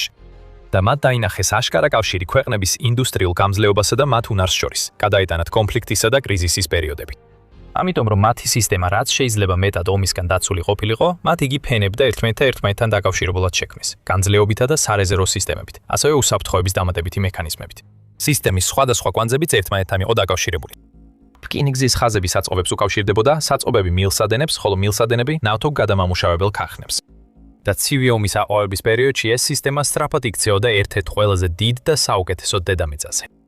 და ის მხოლოდ საბჭოთა სახლებში, ბიზნესებსა და ინდუსტრიებში არ გამოიყენებოდა, არამედ სულ უფრო მნიშვნელოვან ეკონომიკურ უპირატესობადაც იქცეოდა. ნავთობის ექსპორტი ყოველწლიურად იზრდებოდა, რაც უზარმაზარ თანხებს მიაქანებდა მოსკოვის ხაზინაში. შემდეგ საბჭოთა კავშირი დაინგრა. მაგრამ ეს რეალურად ნიშნულობას არ ატარებდა, ყოველ შემთხვევაში ენერგეტიკის სექტორისთვის არა. მიუხედავად იმისა, რომ ეს პერიოდი რუსეთისთვის და სხვა ყოფილი საბჭოთა ქვეყნებისათვის უზარმაზარი ცვლილებებისა და პოლიტიკური არეულობის დრო იყო, მთელი ის ინფრასტრუქტურა, რომელიც იმ დროისთვის იყო აშენებული, ისევე როგორც ძალაუფლებისა და სიმდიდრის პოტენციალი, რომელსაც იგი წარმოადგენდა, დარჩა. ახალად ჩამოყალიბებულმა რუსეთის ფედერაციამ ფაქტობრივად მემკვიდრეობით მიიღო სრულად ფუნქციონირებადი ეკონომიკა, რომელსაც ამ მილსადენები, ნავთობგადამამუშავებელი ქარხნები და სხვა ობიექტები ამუშავებდა. წლებთან ერთად, რა თქმა უნდა, გარკვეული ცვლილებები შეიტანეს. სახელები შეიცვალა, ისევე როგორც კომპანიები, რომლებიც ამ ობიექტებს ფლობდნენ და მართავდნენ. მრავალი მათგანი დროთა განმავლობაში გაფართოვდა და მოდერნიზდა, მაგრამ სისტემის საფუძველი თავიდანვე არსებობდა და დღესაც ჩანს. ქვეყნის უმსხვილესი ნავთობგადამამუშავებელი ქარხნების მრავალი ათწლეულებია დგას. მაგალითად, ომსკის ნავთობგადამამუშავებელი ქარხანა, რომელიც ჯერ კიდევ 1955 წელს ამოქმედდა.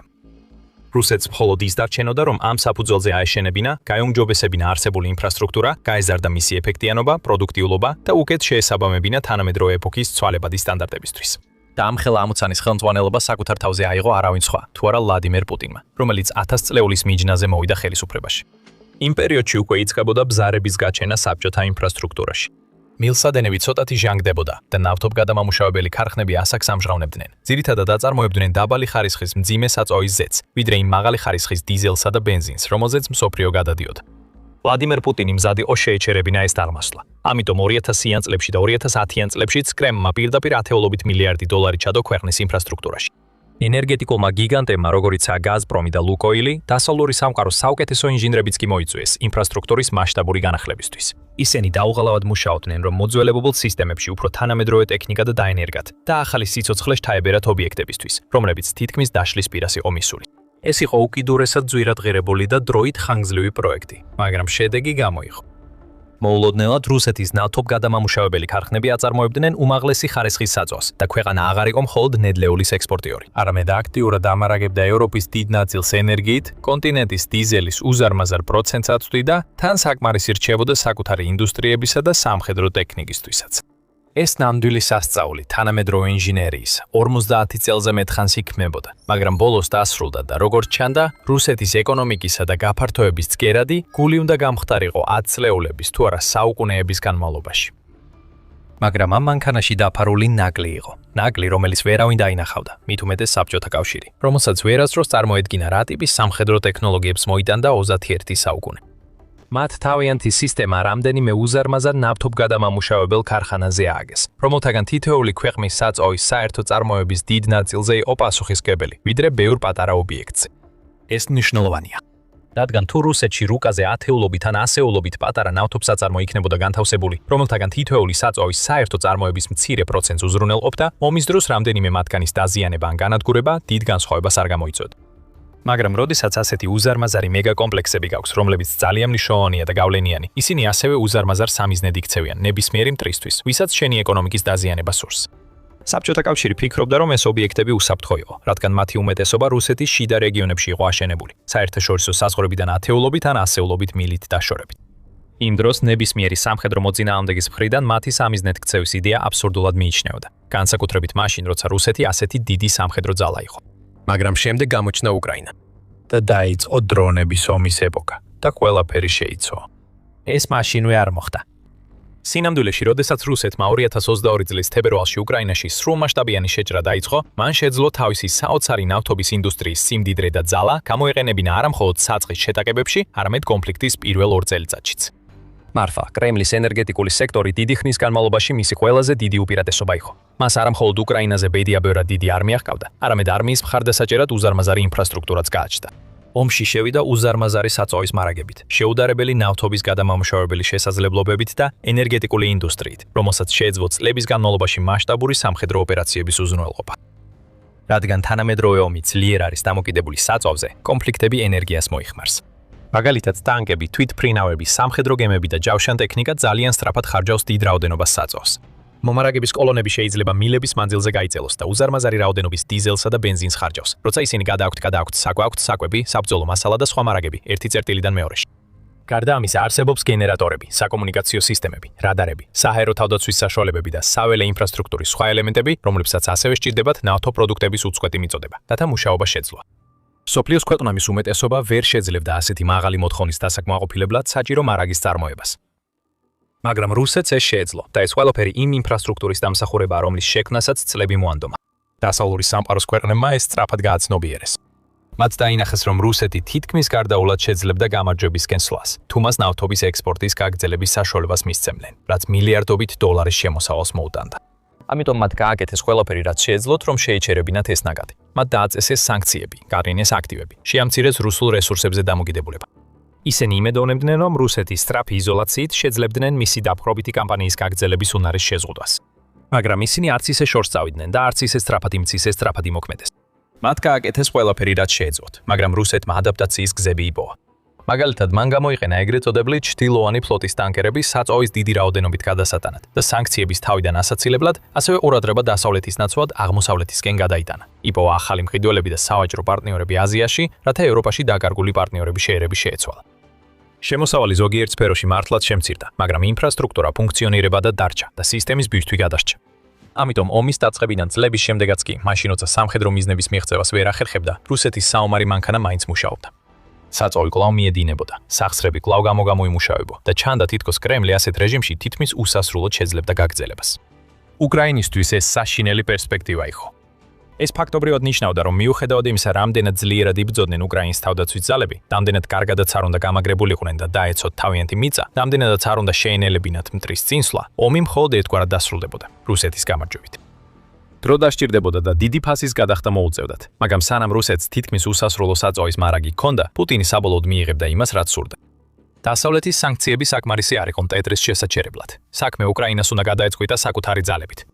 ეს იყო ის მომენტი, როცა კიევის ძალებმა მთელი ომის განმავლობაში ყველაზე დიდი და მნიშვნელოვანი სტრატეგიული ცვლილება განახორციელეს. მანამდე ისინი ომს ტრადიციული წესებით აწარმოებდნენ. ყურადღებას ამახვილებდნენ აშკარა საფრთხეებზე, რომლებიც პირდაპირ წინ ედგათ. ტანკები, საარტილერიო დანადგარებები, ჯავშანმანქანები, საბრძოლო მასალის საწყობები და მომარაგების ხაზები. ისინი აკეთებდნენ იმას, რასაც თითქმის ნებისმიერი სამხედრო ძალა გააკეთებდა, როცა მის მიწას იფორობენ. მათ სცადეს დაეცვათ თავიანთი ტერიტორია მტრის წინააღმდეგ პირდაპირ ბრძოლით. იყენებდნენ საკუთარი მიწის უპირატესობას და გონიერ ტაქტიკას, რათა გაეტეხათ მოწინააღმდეგე და რაც შეიძლება მეტი სამხედრო რესურსი გაენადგურებინათ. ეს იყო ლოგიკური მიდგომა და მას თავისი ღირებულება ჰქონდა. მნიშვნელოვანი იყო, როცა უკრაინის ძალებმა აფეთქეს რუსული ტანკები, ან გაანადგურეს შეტევის რაზმი, რომელიც მთელი ძალით ცდილობდა მნიშვნელოვანი ფრონტის წერტილის დაკავებას. მაგრამ ამ გეგმას ერთი დიდი პრობლემა ჰქონდა. რუსეთს ჰქონდა სიღრმე, წარმოუდგენელი სიღრმე. მას ჰქონდა უზარმაზარი საბჭოთა მარაგები ტანკების, რომლებსაც მიმართავდა მაშინ, როცა მისი უფრო თანამედროვე მოდელები ზიანდებოდა ან ნადგურდებოდა. მას 10,000-ობით ჯავშან ტექნიკა ჰქონდა. მას უამრავი თვითმფრინავი ბომბდამშენი და საარტილერიო სისტემა ჰქონდა და თითქმის არანაირი პრობლემა არ ჰქონდა როგორც ტექნიკის, ისე ჯარისკაცების სწრაფად ჩაანაცვლებაში, როცა ისინი გამოდიოდნენ წყობრიდან. მითიური ჰიდრას მსგავსად კრემლის საომარი მანქანა თითქმის დაუმარცხებელი იყო. Olgerze როცა უკრაინას ეგონა რომ გამარჯვებას მიაღწია, რუსეთი უბრალოდ ბრუნდებოდა მეტი ჯავშან ტექნიკით, მეტი საბრძოლო მამასალით და მეტი ჯარისკაცით. თუმცა საბოლოოდ უკრაინის სამხედრო სტრატეგებმა აღმოაჩინეს საიდუმლო, რომელმაც ომის მსვლელობა შეცვალა. თუ გინდა რომ შემოჭრილი სარეველა გაანადგურო, მხოლოდ ფოთლებს არ აჭრი. ფესვებამდე მიდიხარ, წყაროსთანვე ანადგურებ. იგივე ლოგიკა ვრცელდებოდა რუსულ არმიაზეც. იმისათვის რომ ასეთი მასშტაბური და სიღრმისეული ძალა დაემარცხებინა, უკრაინას მხოლოდ ტანკებისა და ჯარისკაცების განადგურება არ ეყოფოდა. უნდა დაერთხა სათავეში და გაენადგურებინა თვითონ ის სისტემა, რომელიც არმიას ფუნქციონირების საშუალებას აძლევდა. ეს სისტემა ერთ მარტივ რამეზე დაიყვანებოდა: საწვავზე. საწვავი თანამედროვე ეპოქაში ყველა მნიშვნელოვანი სამხედრო ოპერაციის გულშია. საწვავის გარეშე არმიები ვერ გადაადგილდებიან, თვითმფრინავები და ბომბდამშენები მიწაზე რჩებიან, არტილერია სროლას წყვეტს, ხოლო ტანკები ქაოსისა და განადგურების მანქანებიდან უაზრო ლითონის ყუთებად იქცევიან. ამიტომ უკრაინა ფრონტის ხაზებს მიღმა დაიწყო ყურება. მან ტანკებს, ჯავშანმანქანებსა და მის წინ მდგომ ბრიგადებს გადააცილა მზერა. და ამით მან დაიწყო მტრის სამხედრო მანქანის ნამდვილი ზგერადი გულის დანახვა. ნავთობგადამამუშავებელი ქარხნები, მილსადენები, ინფრასტრუქტურის ის ნაწილები, რომლებიც ყველაფერს ენერგიას აძლევდა და ამუშავებდა. მან გააცნობიერა, რომ ერთი ტანკის განადგურება მტრის რადარებზე თითქმის არ აისახებოდა, მაგრამ მთელი საწყობის განადგურება და 100 ტანკისთვის საწვავის მოწყვეტა ბევრად უფრო მნიშვნელოვან გავლენას მოახდენდა. და მას ამ საქმისთვის იდეალური იარაღი ჰქონდა: დრონები. იაფი და მარტივად მასობრივად წარმოებადი, უნარი აქვს დიდი მანძილის დაფარვისა, იმდენად შორს რომ მიაღწიოს იმავე ნავთობგადამამუშავებელ ქარხნებსა და ობიექტებს, რომლებიც საბჭოელებმა მიუწვდომლად მიიჩნიეს და გასაკვირად რთული შესაჩერებელიცაა. ეს იყო იდეალური იარაღი, რომ რუსული არმიის გული ამოეგლიჯათ. და ასე დაიწყო ომის შემდეგი ფაზა, უკრაინის მიერ რუსეთის ყველაზე მნიშვნელოვანი ინფრასტრუქტურის სისტემური განადგურება. თუ ასეთი ტიპის ანალიზი გსურთ უფრო ხშირად, აუცილებლად გამოიწერეთ The Military Show. ჩვენ ყოველ კვირას ასე ვაშლით ყველაფერს დეტალებად. პირველი უკრაინული თავდასხმები რუსეთის ნავთობის ინფრასტრუქტურაზე 2023 წლის ბოლოს მოხდა. დამატებითი სპორადული დარტყმები 2024 წლის განმავლობაში გაგრძელდა. 2025 წელს კამპანია გააქტიურდა. დარტყმები უფრო რეგულარული და დამანგრეველი გახდა. 2026 წლისთვის უკრაინა მთლიანად იყო ჩართული იმ იდეაში, რომ რუსეთის ენერგეტიკული სექტორის რაც შეიძლება დიდი ნაწილი გაენადგურებინა. მართლა 2026 წლის მაისის ბოლოსთვის უკრაინამ ამ ტიპის 150-ზე მეტი თავდასხმა განახორციელა. მათგან 22 მხოლოდ წლის პირველ 5 თვეში განხორციელდა. ეს თითქმის იმდენივეა, რამდენიც ქვეყანა მთლიანად 2024 წელს შეძლო, რაც აჩვენებს, რამდენად უფრო გააფთრებული და ეფექტური გახდა კიევის ძალისხმევა დროის გასვლასთან ერთად. და თავდასხმები არა მხოლოდ უფრო ხშირია, არამედ უფრო დამაზიანებადიც. დღეს უკრაინას აქვს უკეთესი და უფრო დიდი დრონები ვიდრე ოდესმე, რომლებიც წინა მოდელებზე უფრო შორს ფრენას და უფრო დიდი ტვირთის გადატანას ახერხებენ. ოელი დარტყმა უფრო მნიშვნელოვანია, ყოველი აფეთქება უფრო დიდია, ყოველი ცეცხლი უფრო კაშკაშად ანთია და ყოველი თავდასხმა რუსეთს უფრო და უფრო დიდ ზარალს აყენებს, რომელსაც დათვა და დაფარვა სულ უფრო ძვირი უჯდება. კიევის ძალები სისტემატურად ანადგურებენ რუსეთის საჰაერო თავდაცვის სისტემებს, რამდენსაც კი შეძლებენ მოძებნონ და ამოიცნონ, რაც ასევე ეხმარება საერთო საქმეს, რადგან ეს ხვრელებსა და გზებს ხსნის დრონებისთვის, რათა უპრობლემოდ იფრინონ. ეს თავის მხრივ უკრაინას ეხმარება სამიზნედ აიღოს ნავთობგადამამუშავებელი ქარხნები, მილსადენები და საწვავის საცავები ფრონტის ხაზიდან კიდევ უფრო შორს, ისე რომ აღარ უწევს დარდი გზაში დრონებს ჩამოაგდებენ თუ არ. ეს სტრატეგია დიდი დროისა და ძალისხმევის შედეგად ჩამოყალიბდა და უკრაინას მოთმინება დასჭირდა, რომ თავისი შრომის ნაყოფი ეხილა. მაგრამ ახლა ბოლოს და ბოლოს ეს ნაყოფი აშკარად ჩანს, რადგან რუსეთის ეკონომიკა და მისი ომის წარმოების უნარი პირდაპირ მნიშვნელობით ცეცხლში იწვის იმაზე სწრაფად, ვიდრე ქვეყანას შეუძლია გაუმკლავდეს. ამას საუკეთესო მტკიცებულება 2026 წლის მაისში მივიღეთ, როდესაც უკრაინამ არა 1, არა 2, არა 3, არამედ 7 თანმიმდევრული დარტყმა განახორციელა რუსეთის ყველაზე დიდ და ღირებულ ენერგეტიკულ ობიექტებზე.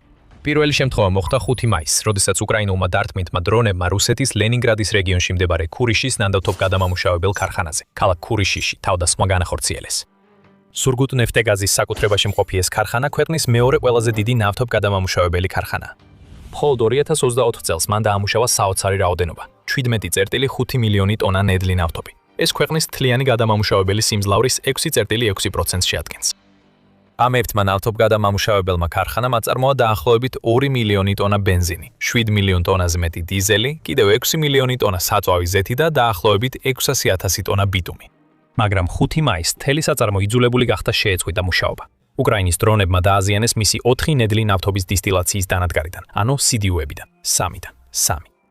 იმის გასაგებად თუ რატო არის ეს მნიშვნელოვანი, უნდა გავიგოთ რას წარმოადგენს სინამდვილეში CDU-ები. როდესაც ნედლი ნავთობი მიწიდან გამოაქვთ, ის დიდად არ გამოადგება ადამიანს. ეს არის სქელი წებოვანი რთული ნარევი ნახშირ წყალბადებისა, რომელიც გამოსაყენებლად უნდა გადამუშავდეს. ამ გადამუშავების პროცესის პირველი დიდი ნაბიჯი ფრაქციული დისტილაციაა. ეს გულისხმობს ნედლი ნავთობის გიგანტურ ღუმელებში გადატუმბას და უკიდურეს ტემპერატურამდე გახურებას, რათა ის ძირითადად ორთქლად გადაიქცეს. შემდეგ ეს ორთქლი მიედინება დიდ ფოლადის კოშკებში, CDU-ებში, სადაც განთავსებულია სპეციალიზებული თეფშების ათეულობით რიგი. ორთქლი მაღლა ასვლისას ცივდება და სხვადასხვა ნახშირ წყალბადები და სხვა კომპონენტები კოშკის შიგნით სხვადასხვა სიმაღლეზე თეფშებზე კონდენსირდება. ეს სხვადასხვა ნივთიერებები შემდეგ შეიძლება გაიყვანონ სხვადასხვა დანიშნულებისთვის, როგორიცაა რეაქტიული საწვავი, დიზელი და ბენზინი. ასე რომ CDU-ების გარეშე ნავთობგადამამუშავებელი ქარხნები უბრალოდ დარჩებოდნენ ნავთობის უმუშავებელ ფორმასთან. ვერ შეძლებდნენ მის განცალკევებას ან შემდგომ დამუშავებას. აი ამიტომაც არიან ისინი ასეთი იდეალური სამიზნეები უკრაინისთვის, რადგან თუ გააჩერებ CDU-ებს, ფაქტობრივად აჩერებ ნავთობგადამამუშავებელი ქარხნის მუშაობას. სხვა სამიზნეები შეიძლება უფრო ეფექტურად ჩანდეს. იმ მომენტში მაგალითად, როცა უკრაინის დრონები აფეთქებენ საწვავის საცავავზებს. ის ქმნის დიდ ცეცხლის ბურთებს, რომლებიც შთამბეჭდავად გამოიყურება ვირუსულ ვიდეოებში, რომლებიც მალე ვრცელდება სოციალურ ქსელებში, მაგრამ რეალურად ნავთობის ნაკადზე დიდ გავლენას არ ახდენს. მაგალითად, აუზების შემთხვევაში რუსეთს შეუძლია მათი შეცვლა, ზოგჯერ სულ რამდენიმე საათში. თუმცა CDU-ების შემთხვევაში თუნდაც მცირე ზიანს შეუძლია დიდი და ფართო გავლენა მოახდინოს, რადგან ისინი მთელ ობიექტზე ახდენენ გავლენას. გარდა ამისა, როდესაც ნავთობგადამამუშავებელი ქარხნები მუშაობს, CDU-ები ფაქტობრივად სავსეა ადვილად აალებადი და არასტაბილური ორთქლებით. ამ ორთქლების აალებას ბევრი არ სჭირდება. შეიძლება გაჩნდეს მაღალი წნევის ხანძრები, რომლებიც გარშემო არსებულ ფოლადის კონსტრუქციას დაამახინჯებს და მათი ჩაქრობა დღეები გაგრძელდეს. ასევე უნდა აღინიშნოს, რომ CDU-ები საკმაოდ დიდია და ხშირად სიმაღლეში 200 ფუტსაც კი აღწევს. ეს მათ უფრო დიდ და ადვილ სამიზნედ აქცევს უკრაინის დრონების ოპერატორებისთვის, თუნდაც ღამით ან ცუდი ხილვადობის პირობებში. მაგრამ ალბათ ყველაზე დიდი და საუკეთესო უპირატესობა მათ შორის ეს არის. CDU-ები ძალიან ძნელია მათი ჩანაცვლება. განსაკუთრებით ეხლა და განსაკუთრებით რუსეთში. ისინი უბრალოდ ვერ იწარმოება მასობრივად ქარხნებში და სანქციების გამო. მათი იმპორტიც მარტივი არ არის. ისინი შეიცავს სპეციალურ შიდა კომპონენტებს, როგორიცაა ზუსტი საკონტროლო სარქველები და სპეციალიზებული სენსორები, რომელთაგან ზოგი მხოლოდ კონკრეტულ ადგილებში კონკრეტული კომპანიების მიერ იწარმოება. ამ კომპანიებიდან ბევრი საერთოდ არ თამაშობს რუსეთთან, რის გამოც კრემლის ინჟინრებს უწევთ იმ შემთხვევითი ნაძელებით აკმაყოფილება, რასაც სხვაგან იპოვიან. ეს თავისუფლად იწვევს იმას, რომ მათ შეიძლება თვეები დასჭირდეთ დაზიანებული CDU-ების შეკეთებაში და ამ პერიოდში ობიექტები ან საერთოდ ვერ მუშაობენ, ან იძულებულნი არიან ნიშნულად შემცირებული სიმძლავრით იმუშაონ. ზუსტად ეს მოხდა გურიში, სადაც უზარმაზარი ხანძრები გაჩნდა მას შემდეგ, რაც უკრაინული დრონების ჯგუფმა ეს ობიექტი დაარტყა. ეს დაადასტურა სატელიტურმა სურათებმა, რომლებიც NASA-ს ფირმებმა გააანალიზეს.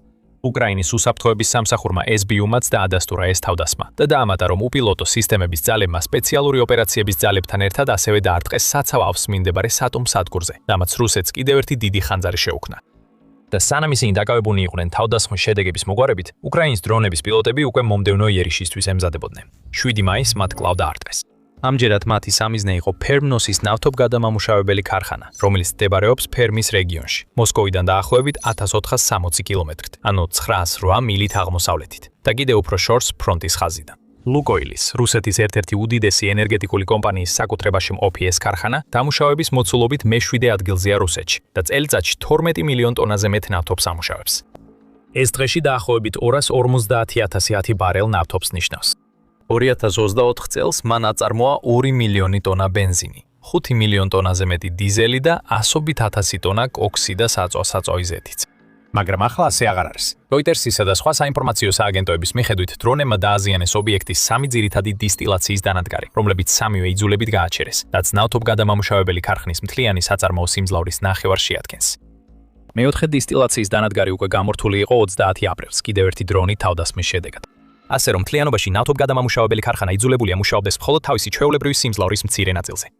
ერთი კვირის შემდეგ რუსეთი ისევ შოკში იყო. კიდევ ერთი მისი უზარმაზარი ნავთობგადამამუშავებელი ქარხანა ცეცხლში გაეხვა რიაზანის ქალაქში. კიდევ ერთი ზუსტი დრონით დარტყმის შემდეგ. მაისის 15-ის დილის საათებში ადგილობრივმა მცხოვრებლებმა სოციალურ ქსელებში დაიწყეს აფეთქებებისა და ზემოთ მფრენი დრონების ხმების შესახებ ინფორმაციის გაზიარება. რამდენიმე საათში ინტერნეტი გადაივსო ვიდეოებითა და ფოტოებით, სადაც ჩანს როგორ ეხება მძვინვარე ალი ღამის ცას და როგორ ადის უზარმაზარი შავი კვამლი ნავთობგადამამუშავებელ ქარხანაზე. მალე ადგილობრივი ხელისუფლება იძულებული გახდა დაედასტურებინა, რომ ინდუსტრიულ ობიექტს ზიანი მიადგა, რომელიც მალევე ამოიცნეს როგორც რიაზანის ნავთობგადამამუშავებელი ქარხანა. როსნეფტის საკუთრებაში მყოფი ეს კიდევ ერთი უზარმაზარი ნავთობგადამამუშავებელი ქარხანა, რომლის წლიური გადამუშავების მოცულობა დაახლოებით 17 მილიონ ტონას შეადგენს. უკრაინულმა სადამკვირვებლო არხმა Supernova Plus-მა გაავრცელა ინფორმაცია, რომ ობიექტზე ვაკუუმური დისტილაციის დანადგარები იწოდა.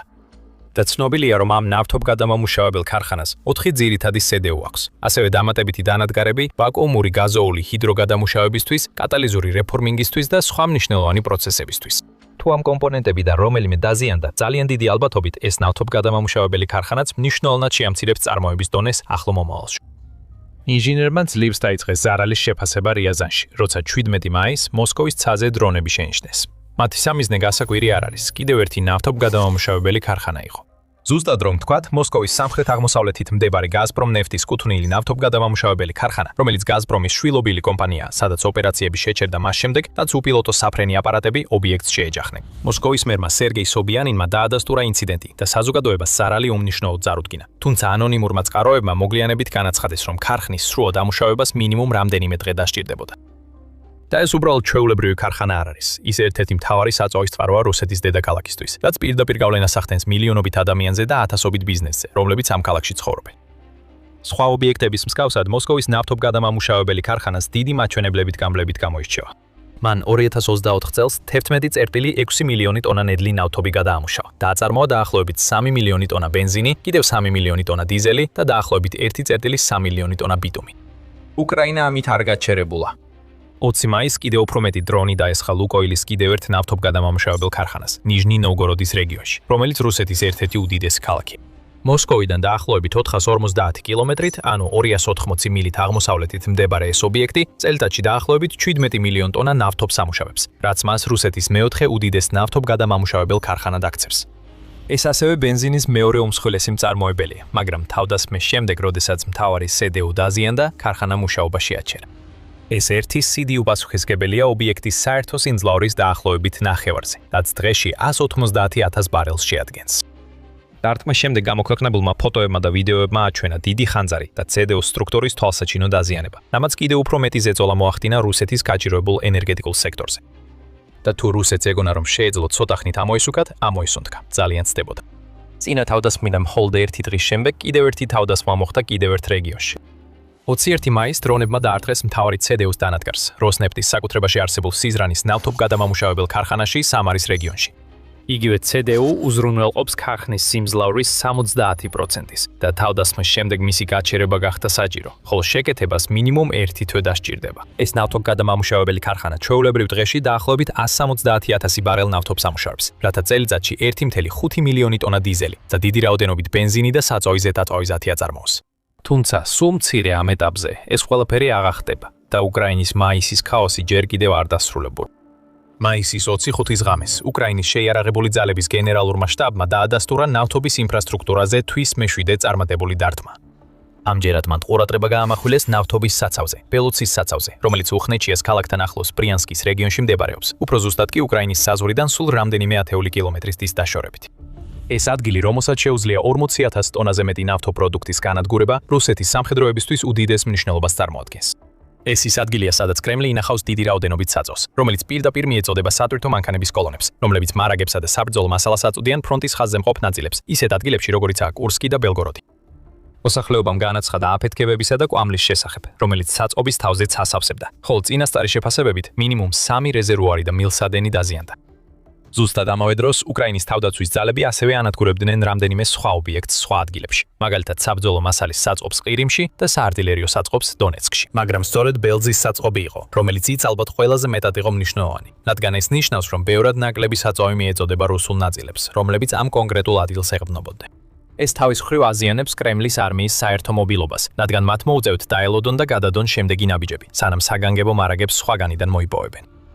ყოველდღიურად რუსები ზიანდებიან, რადგან მრავალი წყაროს მიხედვით თავდასხმის შემდეგ დღესვე საწავის ფასები სასაზღვრო რეგიონებში მტკიციერად გაიზარდა. თავისთავად, როგორც იზოლირებული შემთხვევები, ასეთი თავდასხმები აუცილებელი არ არის, რომ დიდი გავლენა იქონიონ. რუსეთს შეუძლია გაუმკლავდეს ერთ ან ორ დიდ ნავთობგადამამუშავებელ ქარხანას დროებით დახურვის შემთხვევაში და ასევე გაუმკლავდეს ლოგისტიკურ სირთულეებს, თუ რომელიმე საწავის საცავი დაიწვის. თუმცა ჯამში რუსეთს არ შეუძლია იმედი ჰქონდეს, რომ გაუმკლავდება ყველა ამ თავდასხმის დამანგრეულ შედეგებს, განსაკუთრებით მაშინ, როცა ისინი ასე ახლოს ხდება ერთმანეთთან. რუსეთის ნავთობის წარმოების დონე საშიშ და უპრეცედენტო ნიშნულამდე ეცემა და როცა ნაკლები ნავთობი მუშავდება, ყველაფერი ზიანდება. ტანკებსა და სხვა მანქანებს ვერ ავსებენ საწავით და ვერ იყენებენ ფრონტის ხაზზე შეტევებისთვის. საჭირო ადგილებში ვეღარ მიეწოდება ისეთი მარაგები, როგორიცაა საკვები და საბრძოლო მასალა. მთელი საომარი ძალისხმევა იძულებულია შენელდეს და გაჩერდეს, რაც მეტ შესაძლებლობას აძლევს უკრაინულ ძალებს, რომლებიც მსგავს კრიზისს არ განიცდიან, რომ დაარტყან რუსეთის ხაზების სუსტ წერტილებს და აიძულონ მტერი უკან დაიხიოს. ამასობაში რუსეთს ასევე ნაკლები ნავთობი აქვს ექსპორტისთვის. ეს ნიშნავს, რომ ქვეყნის ბიუჯეტში ნაკლები შემოსავალი შედის, რაც თავის მხრივ ნიშნავს ნაკლებ ფულს ყველაფერზე, რაც ომის გასაგრძელებლად სჭირდება. დრონებისა და საბრძოლო მასალის წარმოება, შესყიდვები, რეკრუტირება, ხელფასები და ასე შემდეგ. და სუსტი ეკონომიკის პირობებში ყველაფერი დანარჩენიც უარესდება, განათლებიდან დაწყებული, ჯანდაცვით და სხვა სფეროებით გაგრძელებული. ქვეყანა უკვე სახიფათო მდგომარეობაშია, რადგან რუსი მოსახლეობა ომის გამო ცხოვრების დონის მკვეთრ დაქვეითებას ხედავს და ეს მდგომარეობა კიდევ უფრო გაუარესდება, თუ ნავთობის ობიექტებზე თავდასხმები გაგრძელდება. ამ მდგომარეობიდან გამოსავალი არ არსებობს, არც გაქცევის გზა, არც სწრაფი გამოსწორება, არც საპასუხო ნაბიჯი. უკრაინამ დაამტკიცა, რომ შეუძლია დაარყას სადაც და როცა უნდა, თავის კვალზე სრულ ქაოსს ტოვებს, ხოლო რუსეთმა აჩვენა თავისი სრული უუნარობა და აიცვას თავი. რუსეთის პრეზიდენტ ვლადიმირ პუტინის ომი უკრაინაში 2026 წელს ზუსტად გეგმის მიხედვით არ წარიმართა. მას შემდეგ, რაც უკრაინულ ქალაქებს სასიკვდილო დაბომბვის კამპანია მოუწყო, რამაც მილიონობით მცხოვრებს მთელი სასტიკი ზამთრის განმავლობაში ელექტროენერგიისა და წყლის მასშტაბური გათიშები მოუტანა, ვლადიმირ პუტინი იმედოვნებდა, რომ გაზაფხულზე დიდ შეტევას განახორციელებდა. მაგრამ ეს შეტევა რბილად, რომ თქვათ, შეჩერდა. ბოლო თვეების განმავლობაში უკრაინამ უკუაგდო მტერი. მან არა მხოლოდ შეაჩერა რუსეთის შეტევა მნიშვნელოვან მიმართულებებში, არამედ მზარდი რაოდენობის წყაროების მიხედვით, მან ფაქტობრივად დაიბრუნა მნიშვნელოვანი ტერიტორიები უპრეცედენტო გამარჯვებების შემდეგ. ამავე დროს უკრაინის პრეზიდენტის ვოლოდიმირ ზელენსკის შორმანძილზე სანქციების კამპანია, რაც გულისხმობს დრონებისა და რაკეტების შორმანძილზე დარტყმებს რუსეთის სიღრმეში გაძლიერდა, ისევე როგორც ზიანი, რომელსაც ისინი აპენებენ. სიტუაცია აშკარად იძაბება ფრონტის ხაზზე და მის მიღმა, განსაკუთრებით რუსების ზურგს უკან. აქ არის უახლესი მოვლენები და ის, რასაც ისინი გვეუბნებიან ომის მიმართულების შესახებ. თავის რეგულარულ საღამოს მიმართვაში პარასკევს 22 მაისს ვოლოდიმირ ზელენსკიმ განაცხადა, რომ ბოლო თვეებში უკრაინის პოზიციები ფრონტის ხაზზე მნიშვნელოვნად გაძლიერდა. ფარფა, უკრაინის პოზიციები ახლა უფრო ძლიერია ვიდრე წინა წლებში. წლის დასაწყისიდან ჩვენი ტერიტორიის 590 კვადრატული კილომეტრი, ანუ დაახლოებით 228 კვადრატული მილი, გათავისუფლდა და კონტროლქვეშ დაბრუნდა. ტენდენცია ნამდვილად არ არის ოკუპანტების ინტერესებში. ჩვენ ვაგრძელებთ რუსი პერსონალის განადგურების ტემპის ზრდას. ეს სანქციებთან ერთად ყველა ფორმით აიძულებს რუსეთს აიჩიოს დიპლომატია, განაცხადა მან. ასევე პარასკევს ბლუმბერგმა გაავრცელა ინფორმაცია ახლა დეკლასიფიცირებული აშშ-ის თავდაცვის დაზვერვის შეფასება, რომლის მიხედვითაც თებერვლიდან დღემდე დაბრუნებული ტერიტორიის მოცულობა დაახლოებით 154 კვადრატულ მილიას შეადგენს. რამდენიმე დღით ადრე ომის შესწავლის ინსტიტუტმა მხოლოდ აპრილში დაბრუნებული ტერიტორიის მოცულობა დაახლოებით 44,8 კვადრატულ მილიად დაასახელა. ერთობლივად აღებული ეს მონაცემები მიუთითებს, რომ ტერიტორიის დაბრუნების ტემპი იზრდება. The Economist-ის ომის მონიტორინგის სისტემა ადასტურებს უკრაინის წინსვლას და იუწყება, რომ 2026 წლის განმავლობაში მცირე, მაგრამ მნიშვნელოვანი წინსვლები დაფიქსირდა, რაც ყველაზე დიდი 2023 წლის შემდეგ. ეს სამართლიანია, თუ გავითვალისწინებთ იმ ძალისხმევის მასშტაბს, რაც უკრაინას სჭირდება ამჟამად რუსეთის მიერ ოკუპირებული მთელი ტერიტორიის გასათავისუფლებლად. ძნელია ზუსტად განსაზღვროთ ამ ტერიტორიის რაოდენობა. თუმცა ზოგადად მიიჩნევა, რომ ეს უკრაინის მთლიანი ტერიტორიის დაახლოებით მეხუთედია, დაახლოებით 45,000 კვადრატული მილი. ასე რომ 154 კვადრატული მილი 4-დან 5 თვეში კარგი დასაწყისია, მაგრამ ჯერ კიდევ ძალიან გრძელი გზაა გასავლელი. სიფთულის დიდი ნაწილი ზუსტად კონტროლირებადი ტერიტორიების რუკაზე დატანაში ისაა, რომ ფრონტის ხაზები ყოველდღიურად იცვლება. ეს გარდაუვალია თუ გავითვალისწინებთ საბრძოლო მოქმედებების მასშტაბს, დაახლოებით 680 მილიანი ფრონტის ხაზზე. 2025 წელს უკრაინის თავდაცვის სამინისტრომ განაცხადა, რომ წლის განმავლობაში 61605 საბრძოლო შეტაკება დაფიქსირდა, რაც საშუალო დღეში დაახლოებით 179 ბრძოლას შეადგენს. ყველაზე ინტენსიური დღე წლის განმავლობაში იყო 28 ნოემბერი, როდესაც მტერთან 311 საბრძოლო შეტაკება დაფიქსირდა. დრონების ფართო გამოყენებამ ასევე გამოიწვია ის, რომ ორივე მხარის ყველაზე წინწაწეული პოზიციების უკან ათეულობით მილი ფაქტობრივად სასიკვდილო ზონად იქცა, სადაც ნებისმიერი მოძრაობა შესაძლოა სასიკვდილო იყოს. შედეგად ორივე მხარემ ძირითადად უარი თქვა ტრადიციულ შეტევებზე, რომლებიც ჯავშან ტექნიკის კოლონებზე იყო დაფუძნებული. ამის ნაცვლად ორივე მხარე ძირითადად მოქმედებს მცირე ჯგუფების მეამბოხე ქვეითებით, რომლებიც ხშირად ახერხებენ მტრის პოზიციების მიღმა რამდენიმე მილის სიღრმეში შეღწევას. იქ ისინი შეძლებენ გამაგრებას და ამ პოზიციების დაცვას, ტექნიკურად მტრის ხაზების მიღმა, ხოლო მარაგებისა და საბრძოლო მასალის მიწოდება დრონებით ხდება. ამიტომ ფრონტის ბევრ მონაკვეთში, მიუხედავად იმისა, რომ ერთ მხარეს შეიძლება კონდეს ძირითადი კონტროლი, რეალურად ადგილზე სიტუაცია ბევრად უფრო ბუნდოვანია.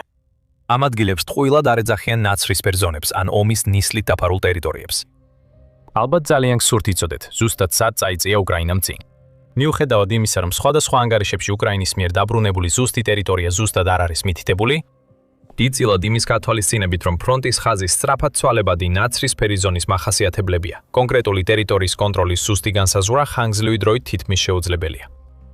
ამის მიუხედავად ASW-ის შეფასებაში მითითებულია რამდენიმე უფრო ფართოდ განსაზღვრული ტერიტორია, სადაც წინსვლა დაფიქსირდა. 2025 წლის ნოემბრიდან უკრაინის თავდაცვის ძალებმა გაათავისუფლეს კუპიანსკის დიდი ნაწილი, ხარკოვის ოლქში. 2026 წლის ზამთარსა და გაზაფხულზე მათ სამხრეთ უკრაინაში 144 კვადრატულ მილი დაიბრუნეს, ხოლო 2026 წლის აპრილის ბოლოდან დასავლეთ ზაპოროჟიეს ოლქში რამდენიმე დასახლება დაიბრუნეს. როგორც შეიძლება ელოდოთ, რუსები სრულიად განსხვავებულ ამბავს ხვებიან. ერთი თვის წინ, 21 აპრილს, რუსეთის გენერალური შტაბის უფროსმა ვალერი გერასიმოვმა განაცხადა, რომ 2026 წელს რუსულმა ძალებმა უკრაინის ტერიტორიაზე 80 დასახლება და 1000 კვადრატულ მილზე მეტი ტერიტორია აიღეს კონტროლქვეშ. მარტსა და აპრილში მარტო მისი თქმით, რუსულმა ძალებმა 24 დასახლება და დაახლოებით 267 კვადრატული მილი აიღეს. რაც შეეხება დეტალებს, გერასიმოვის განცხადებით, დაკავებული ტერიტორია მოიცავს ლუგანსკის ოლქის იმ ვიწრო ზოლში დარჩენილ ბოლო დასახლებულ პუნქტებს, რომელიც ჯერ კიდევ უკრაინის კონტროლქვეშ იყო და როგორც ჩანს, გეოლოკაციური მასალებიც ამას ადასტურებს. მან დაამატა, რომ რუსული ჯარები რამდენიმე მიმართულებით მიიწევენ წინ და ქმნიან იმას, რასაც მან უსაფრთხოების ზონად მოიხსენია უკრაინის სუმისა და ხარკოვის რეგიონებში. მისი თქმით, მარტში ამ რეგიონებში დაახლოებით 15 დასახლება აიღეს, ხოლო აპრილში ხარკოვის რეგიონში ვოჩანსკი, კოტორი და ჟიბინა დაემატა. მან ასევე განაცხადა ხერსონისა და პავლიუკის აღების შესახებ დონეცკის ოლქში, ასევე ბოიკოვას, ლუხივსკასა და ვესელიანკას შესახებ ზაპოროჟიეს ოლქში, სხვა წინსვლებთან ერთად. ASW-მ მაშინვე უარყო ეს განცხადებები. მათ არ მიშნეს, რომ მისი ბოლო განცხადებები არ დასტურდება ღია წყაროებით და არც კი პრორუსი სამხედრო ბლოგერების მიერ. თუმცა ყველაზე გულუხვი შეფასებებიც კი რუსული წყაროებიდან, როგორც აღნიშნავენ, მიუთითებს, რომ რუსმა ჯარისკაცებმა შეიძლება მხოლოდ 266 კვადრატული მილის ფარგლებში შეაღწიონ ან წინ წაიწიონ უკრაინის ტერიტორიაზე. წლის დასაწყისიდან გერასიმოვის განცხადებების მხოლოდ ოდნავ მეტი ვიდრე 40% დასტურდება და ზოგიერთი ამ განცხადებიდან სპიდან საეჭვოა. ASW-ის საკუთარი მონაცემებით, რომლებიც ღია წყაროებზეა დაფუძნებული, რუსულმა ძალებმა მხოლოდ 147 კვადრატული მილი დაიკავეს და 2026 წლის 21 აპრილამდე 13 დასახლებული პუნქტი აიღეს. მათი თქმით, 1 მარტის შემდეგ რუსულმა ჯარებმა მხოლოდ 2 დასახლებული პუნქტი აიღეს და ფრონტის ხაზზე რეალურად 23 კვადრატული მილი დაკარგეს. ASW-მ ასევე განაცხადა, რომ გერასიმოვმა რუსული მიღწევები რამდენიმე სხვა სექტორშიც გაადიდა. მან განაცხადა, რომ რუსული ძალები კრამატორსკიდან 4.25 მილზე და სლოვიანსკიდან 7.45 მილზე ახლოს მივიდნენ. მაგრამ ყველაზე ოპტიმისტური რუსული ანგარიშებიც კი რუს ჯარებს კრამატორსკიდან მინიმუმ 5.6 მილზე და სლოვიანსკიდან 8.7 მილზე ათავსებენ. ეს მანძილები მაინც აყენებს ამ ორ ქალაქს დრონების იერიშის ზონაში, რაც როგორც ჩანს ასეა კიდეც.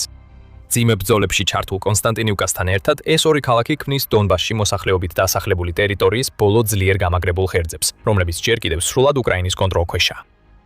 მიუხედავად ამისა, ASW ასკვნის, რომ გერასიმოვის გადაჭარბებული შეფასებები სავარაუდოდ წარმოადგენს მცდელობას დაფაროს ის, რასაც ორგანიზაცია რუსული არმიის იმედგაცრუებად შეფასებულ პროგრესის ნაკლებობას უწოდებს 2026 წლის გაზაფხულის ზაფხულის შეტევაში.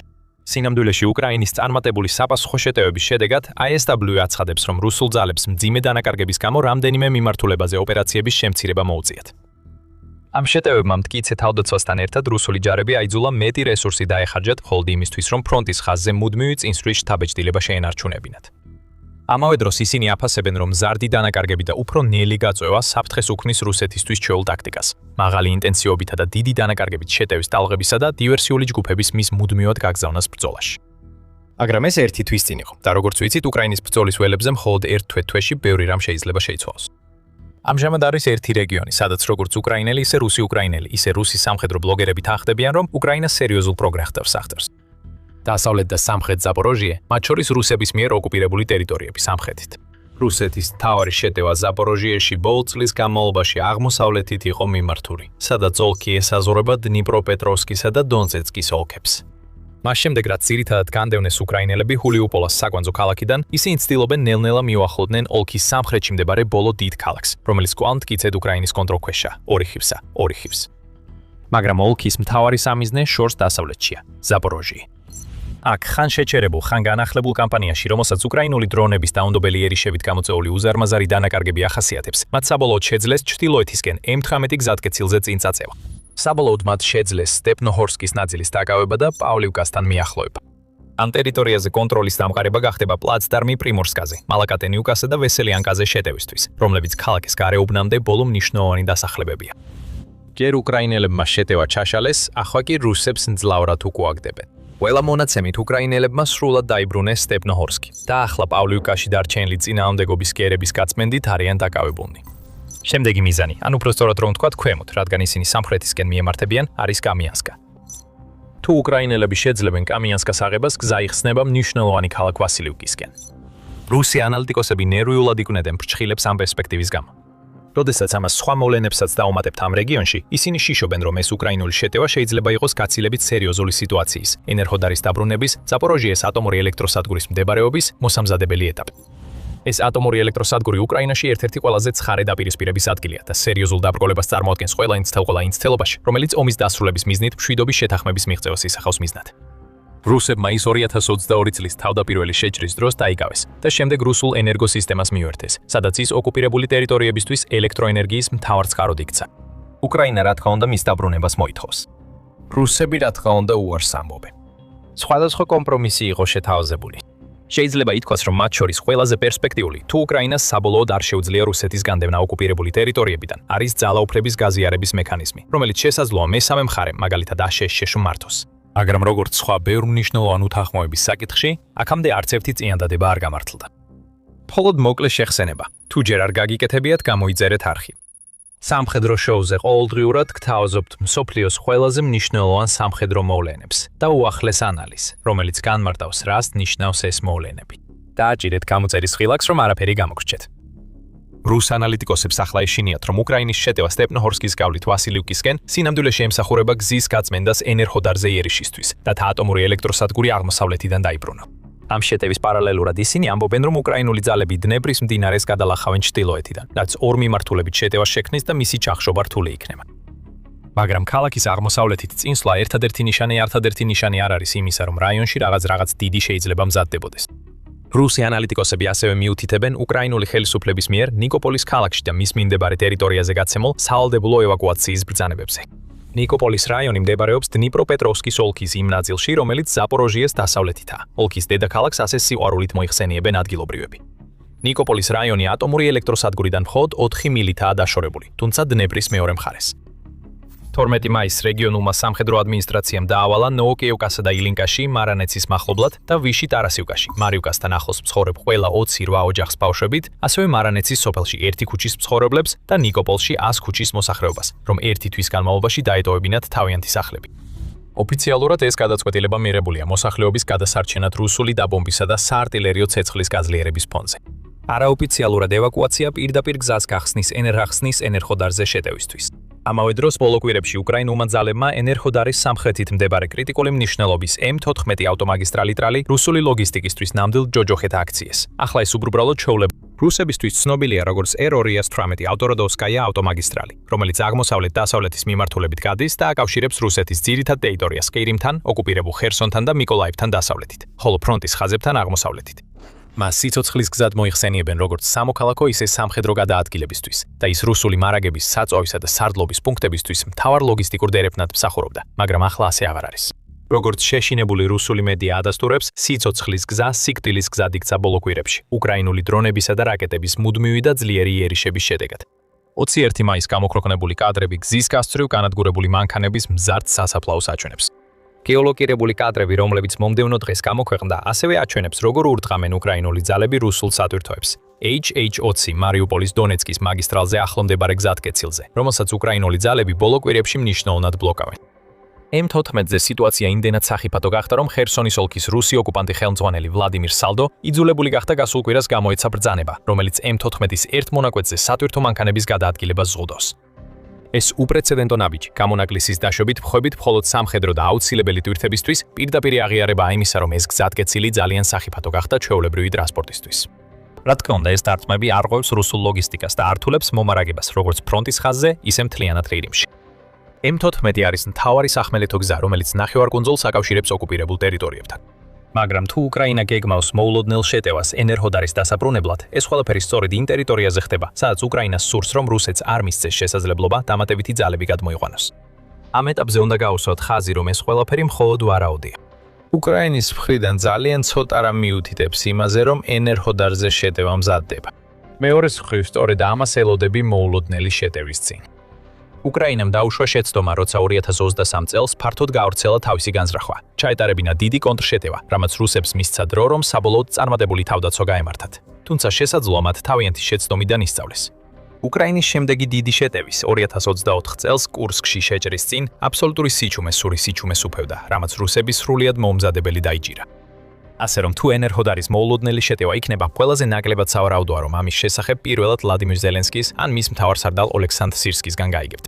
ასევე შესაძლებელია, რომ სტეპნოჰორსკის გავლით შეტევა, ნიკოპოლში ევაკუაციის ბრძანებები და განსაკუთრებით M14-ზე დარტყმები უბრალოდ უკრაინის ფართო და ეფექტური სტრატეგიების ნაწილი იყოს 2026 წლისთვის, როგორც ამას ISW აღნიშნავს. ინსტიტუტის მიხედვით, უკრაინის ძალებმა ბოლო თვეებში მნიშვნელოვნად გააძლიერეს საშუალო მანძილზე დარტყმები და საბრძოლოველი საჰაერო დაბრძოლებები, რაც ჯაჭვურ ეფექტს იწვევს ბრძოლის ველზე და აფერხებს რუსეთის წინსვლას.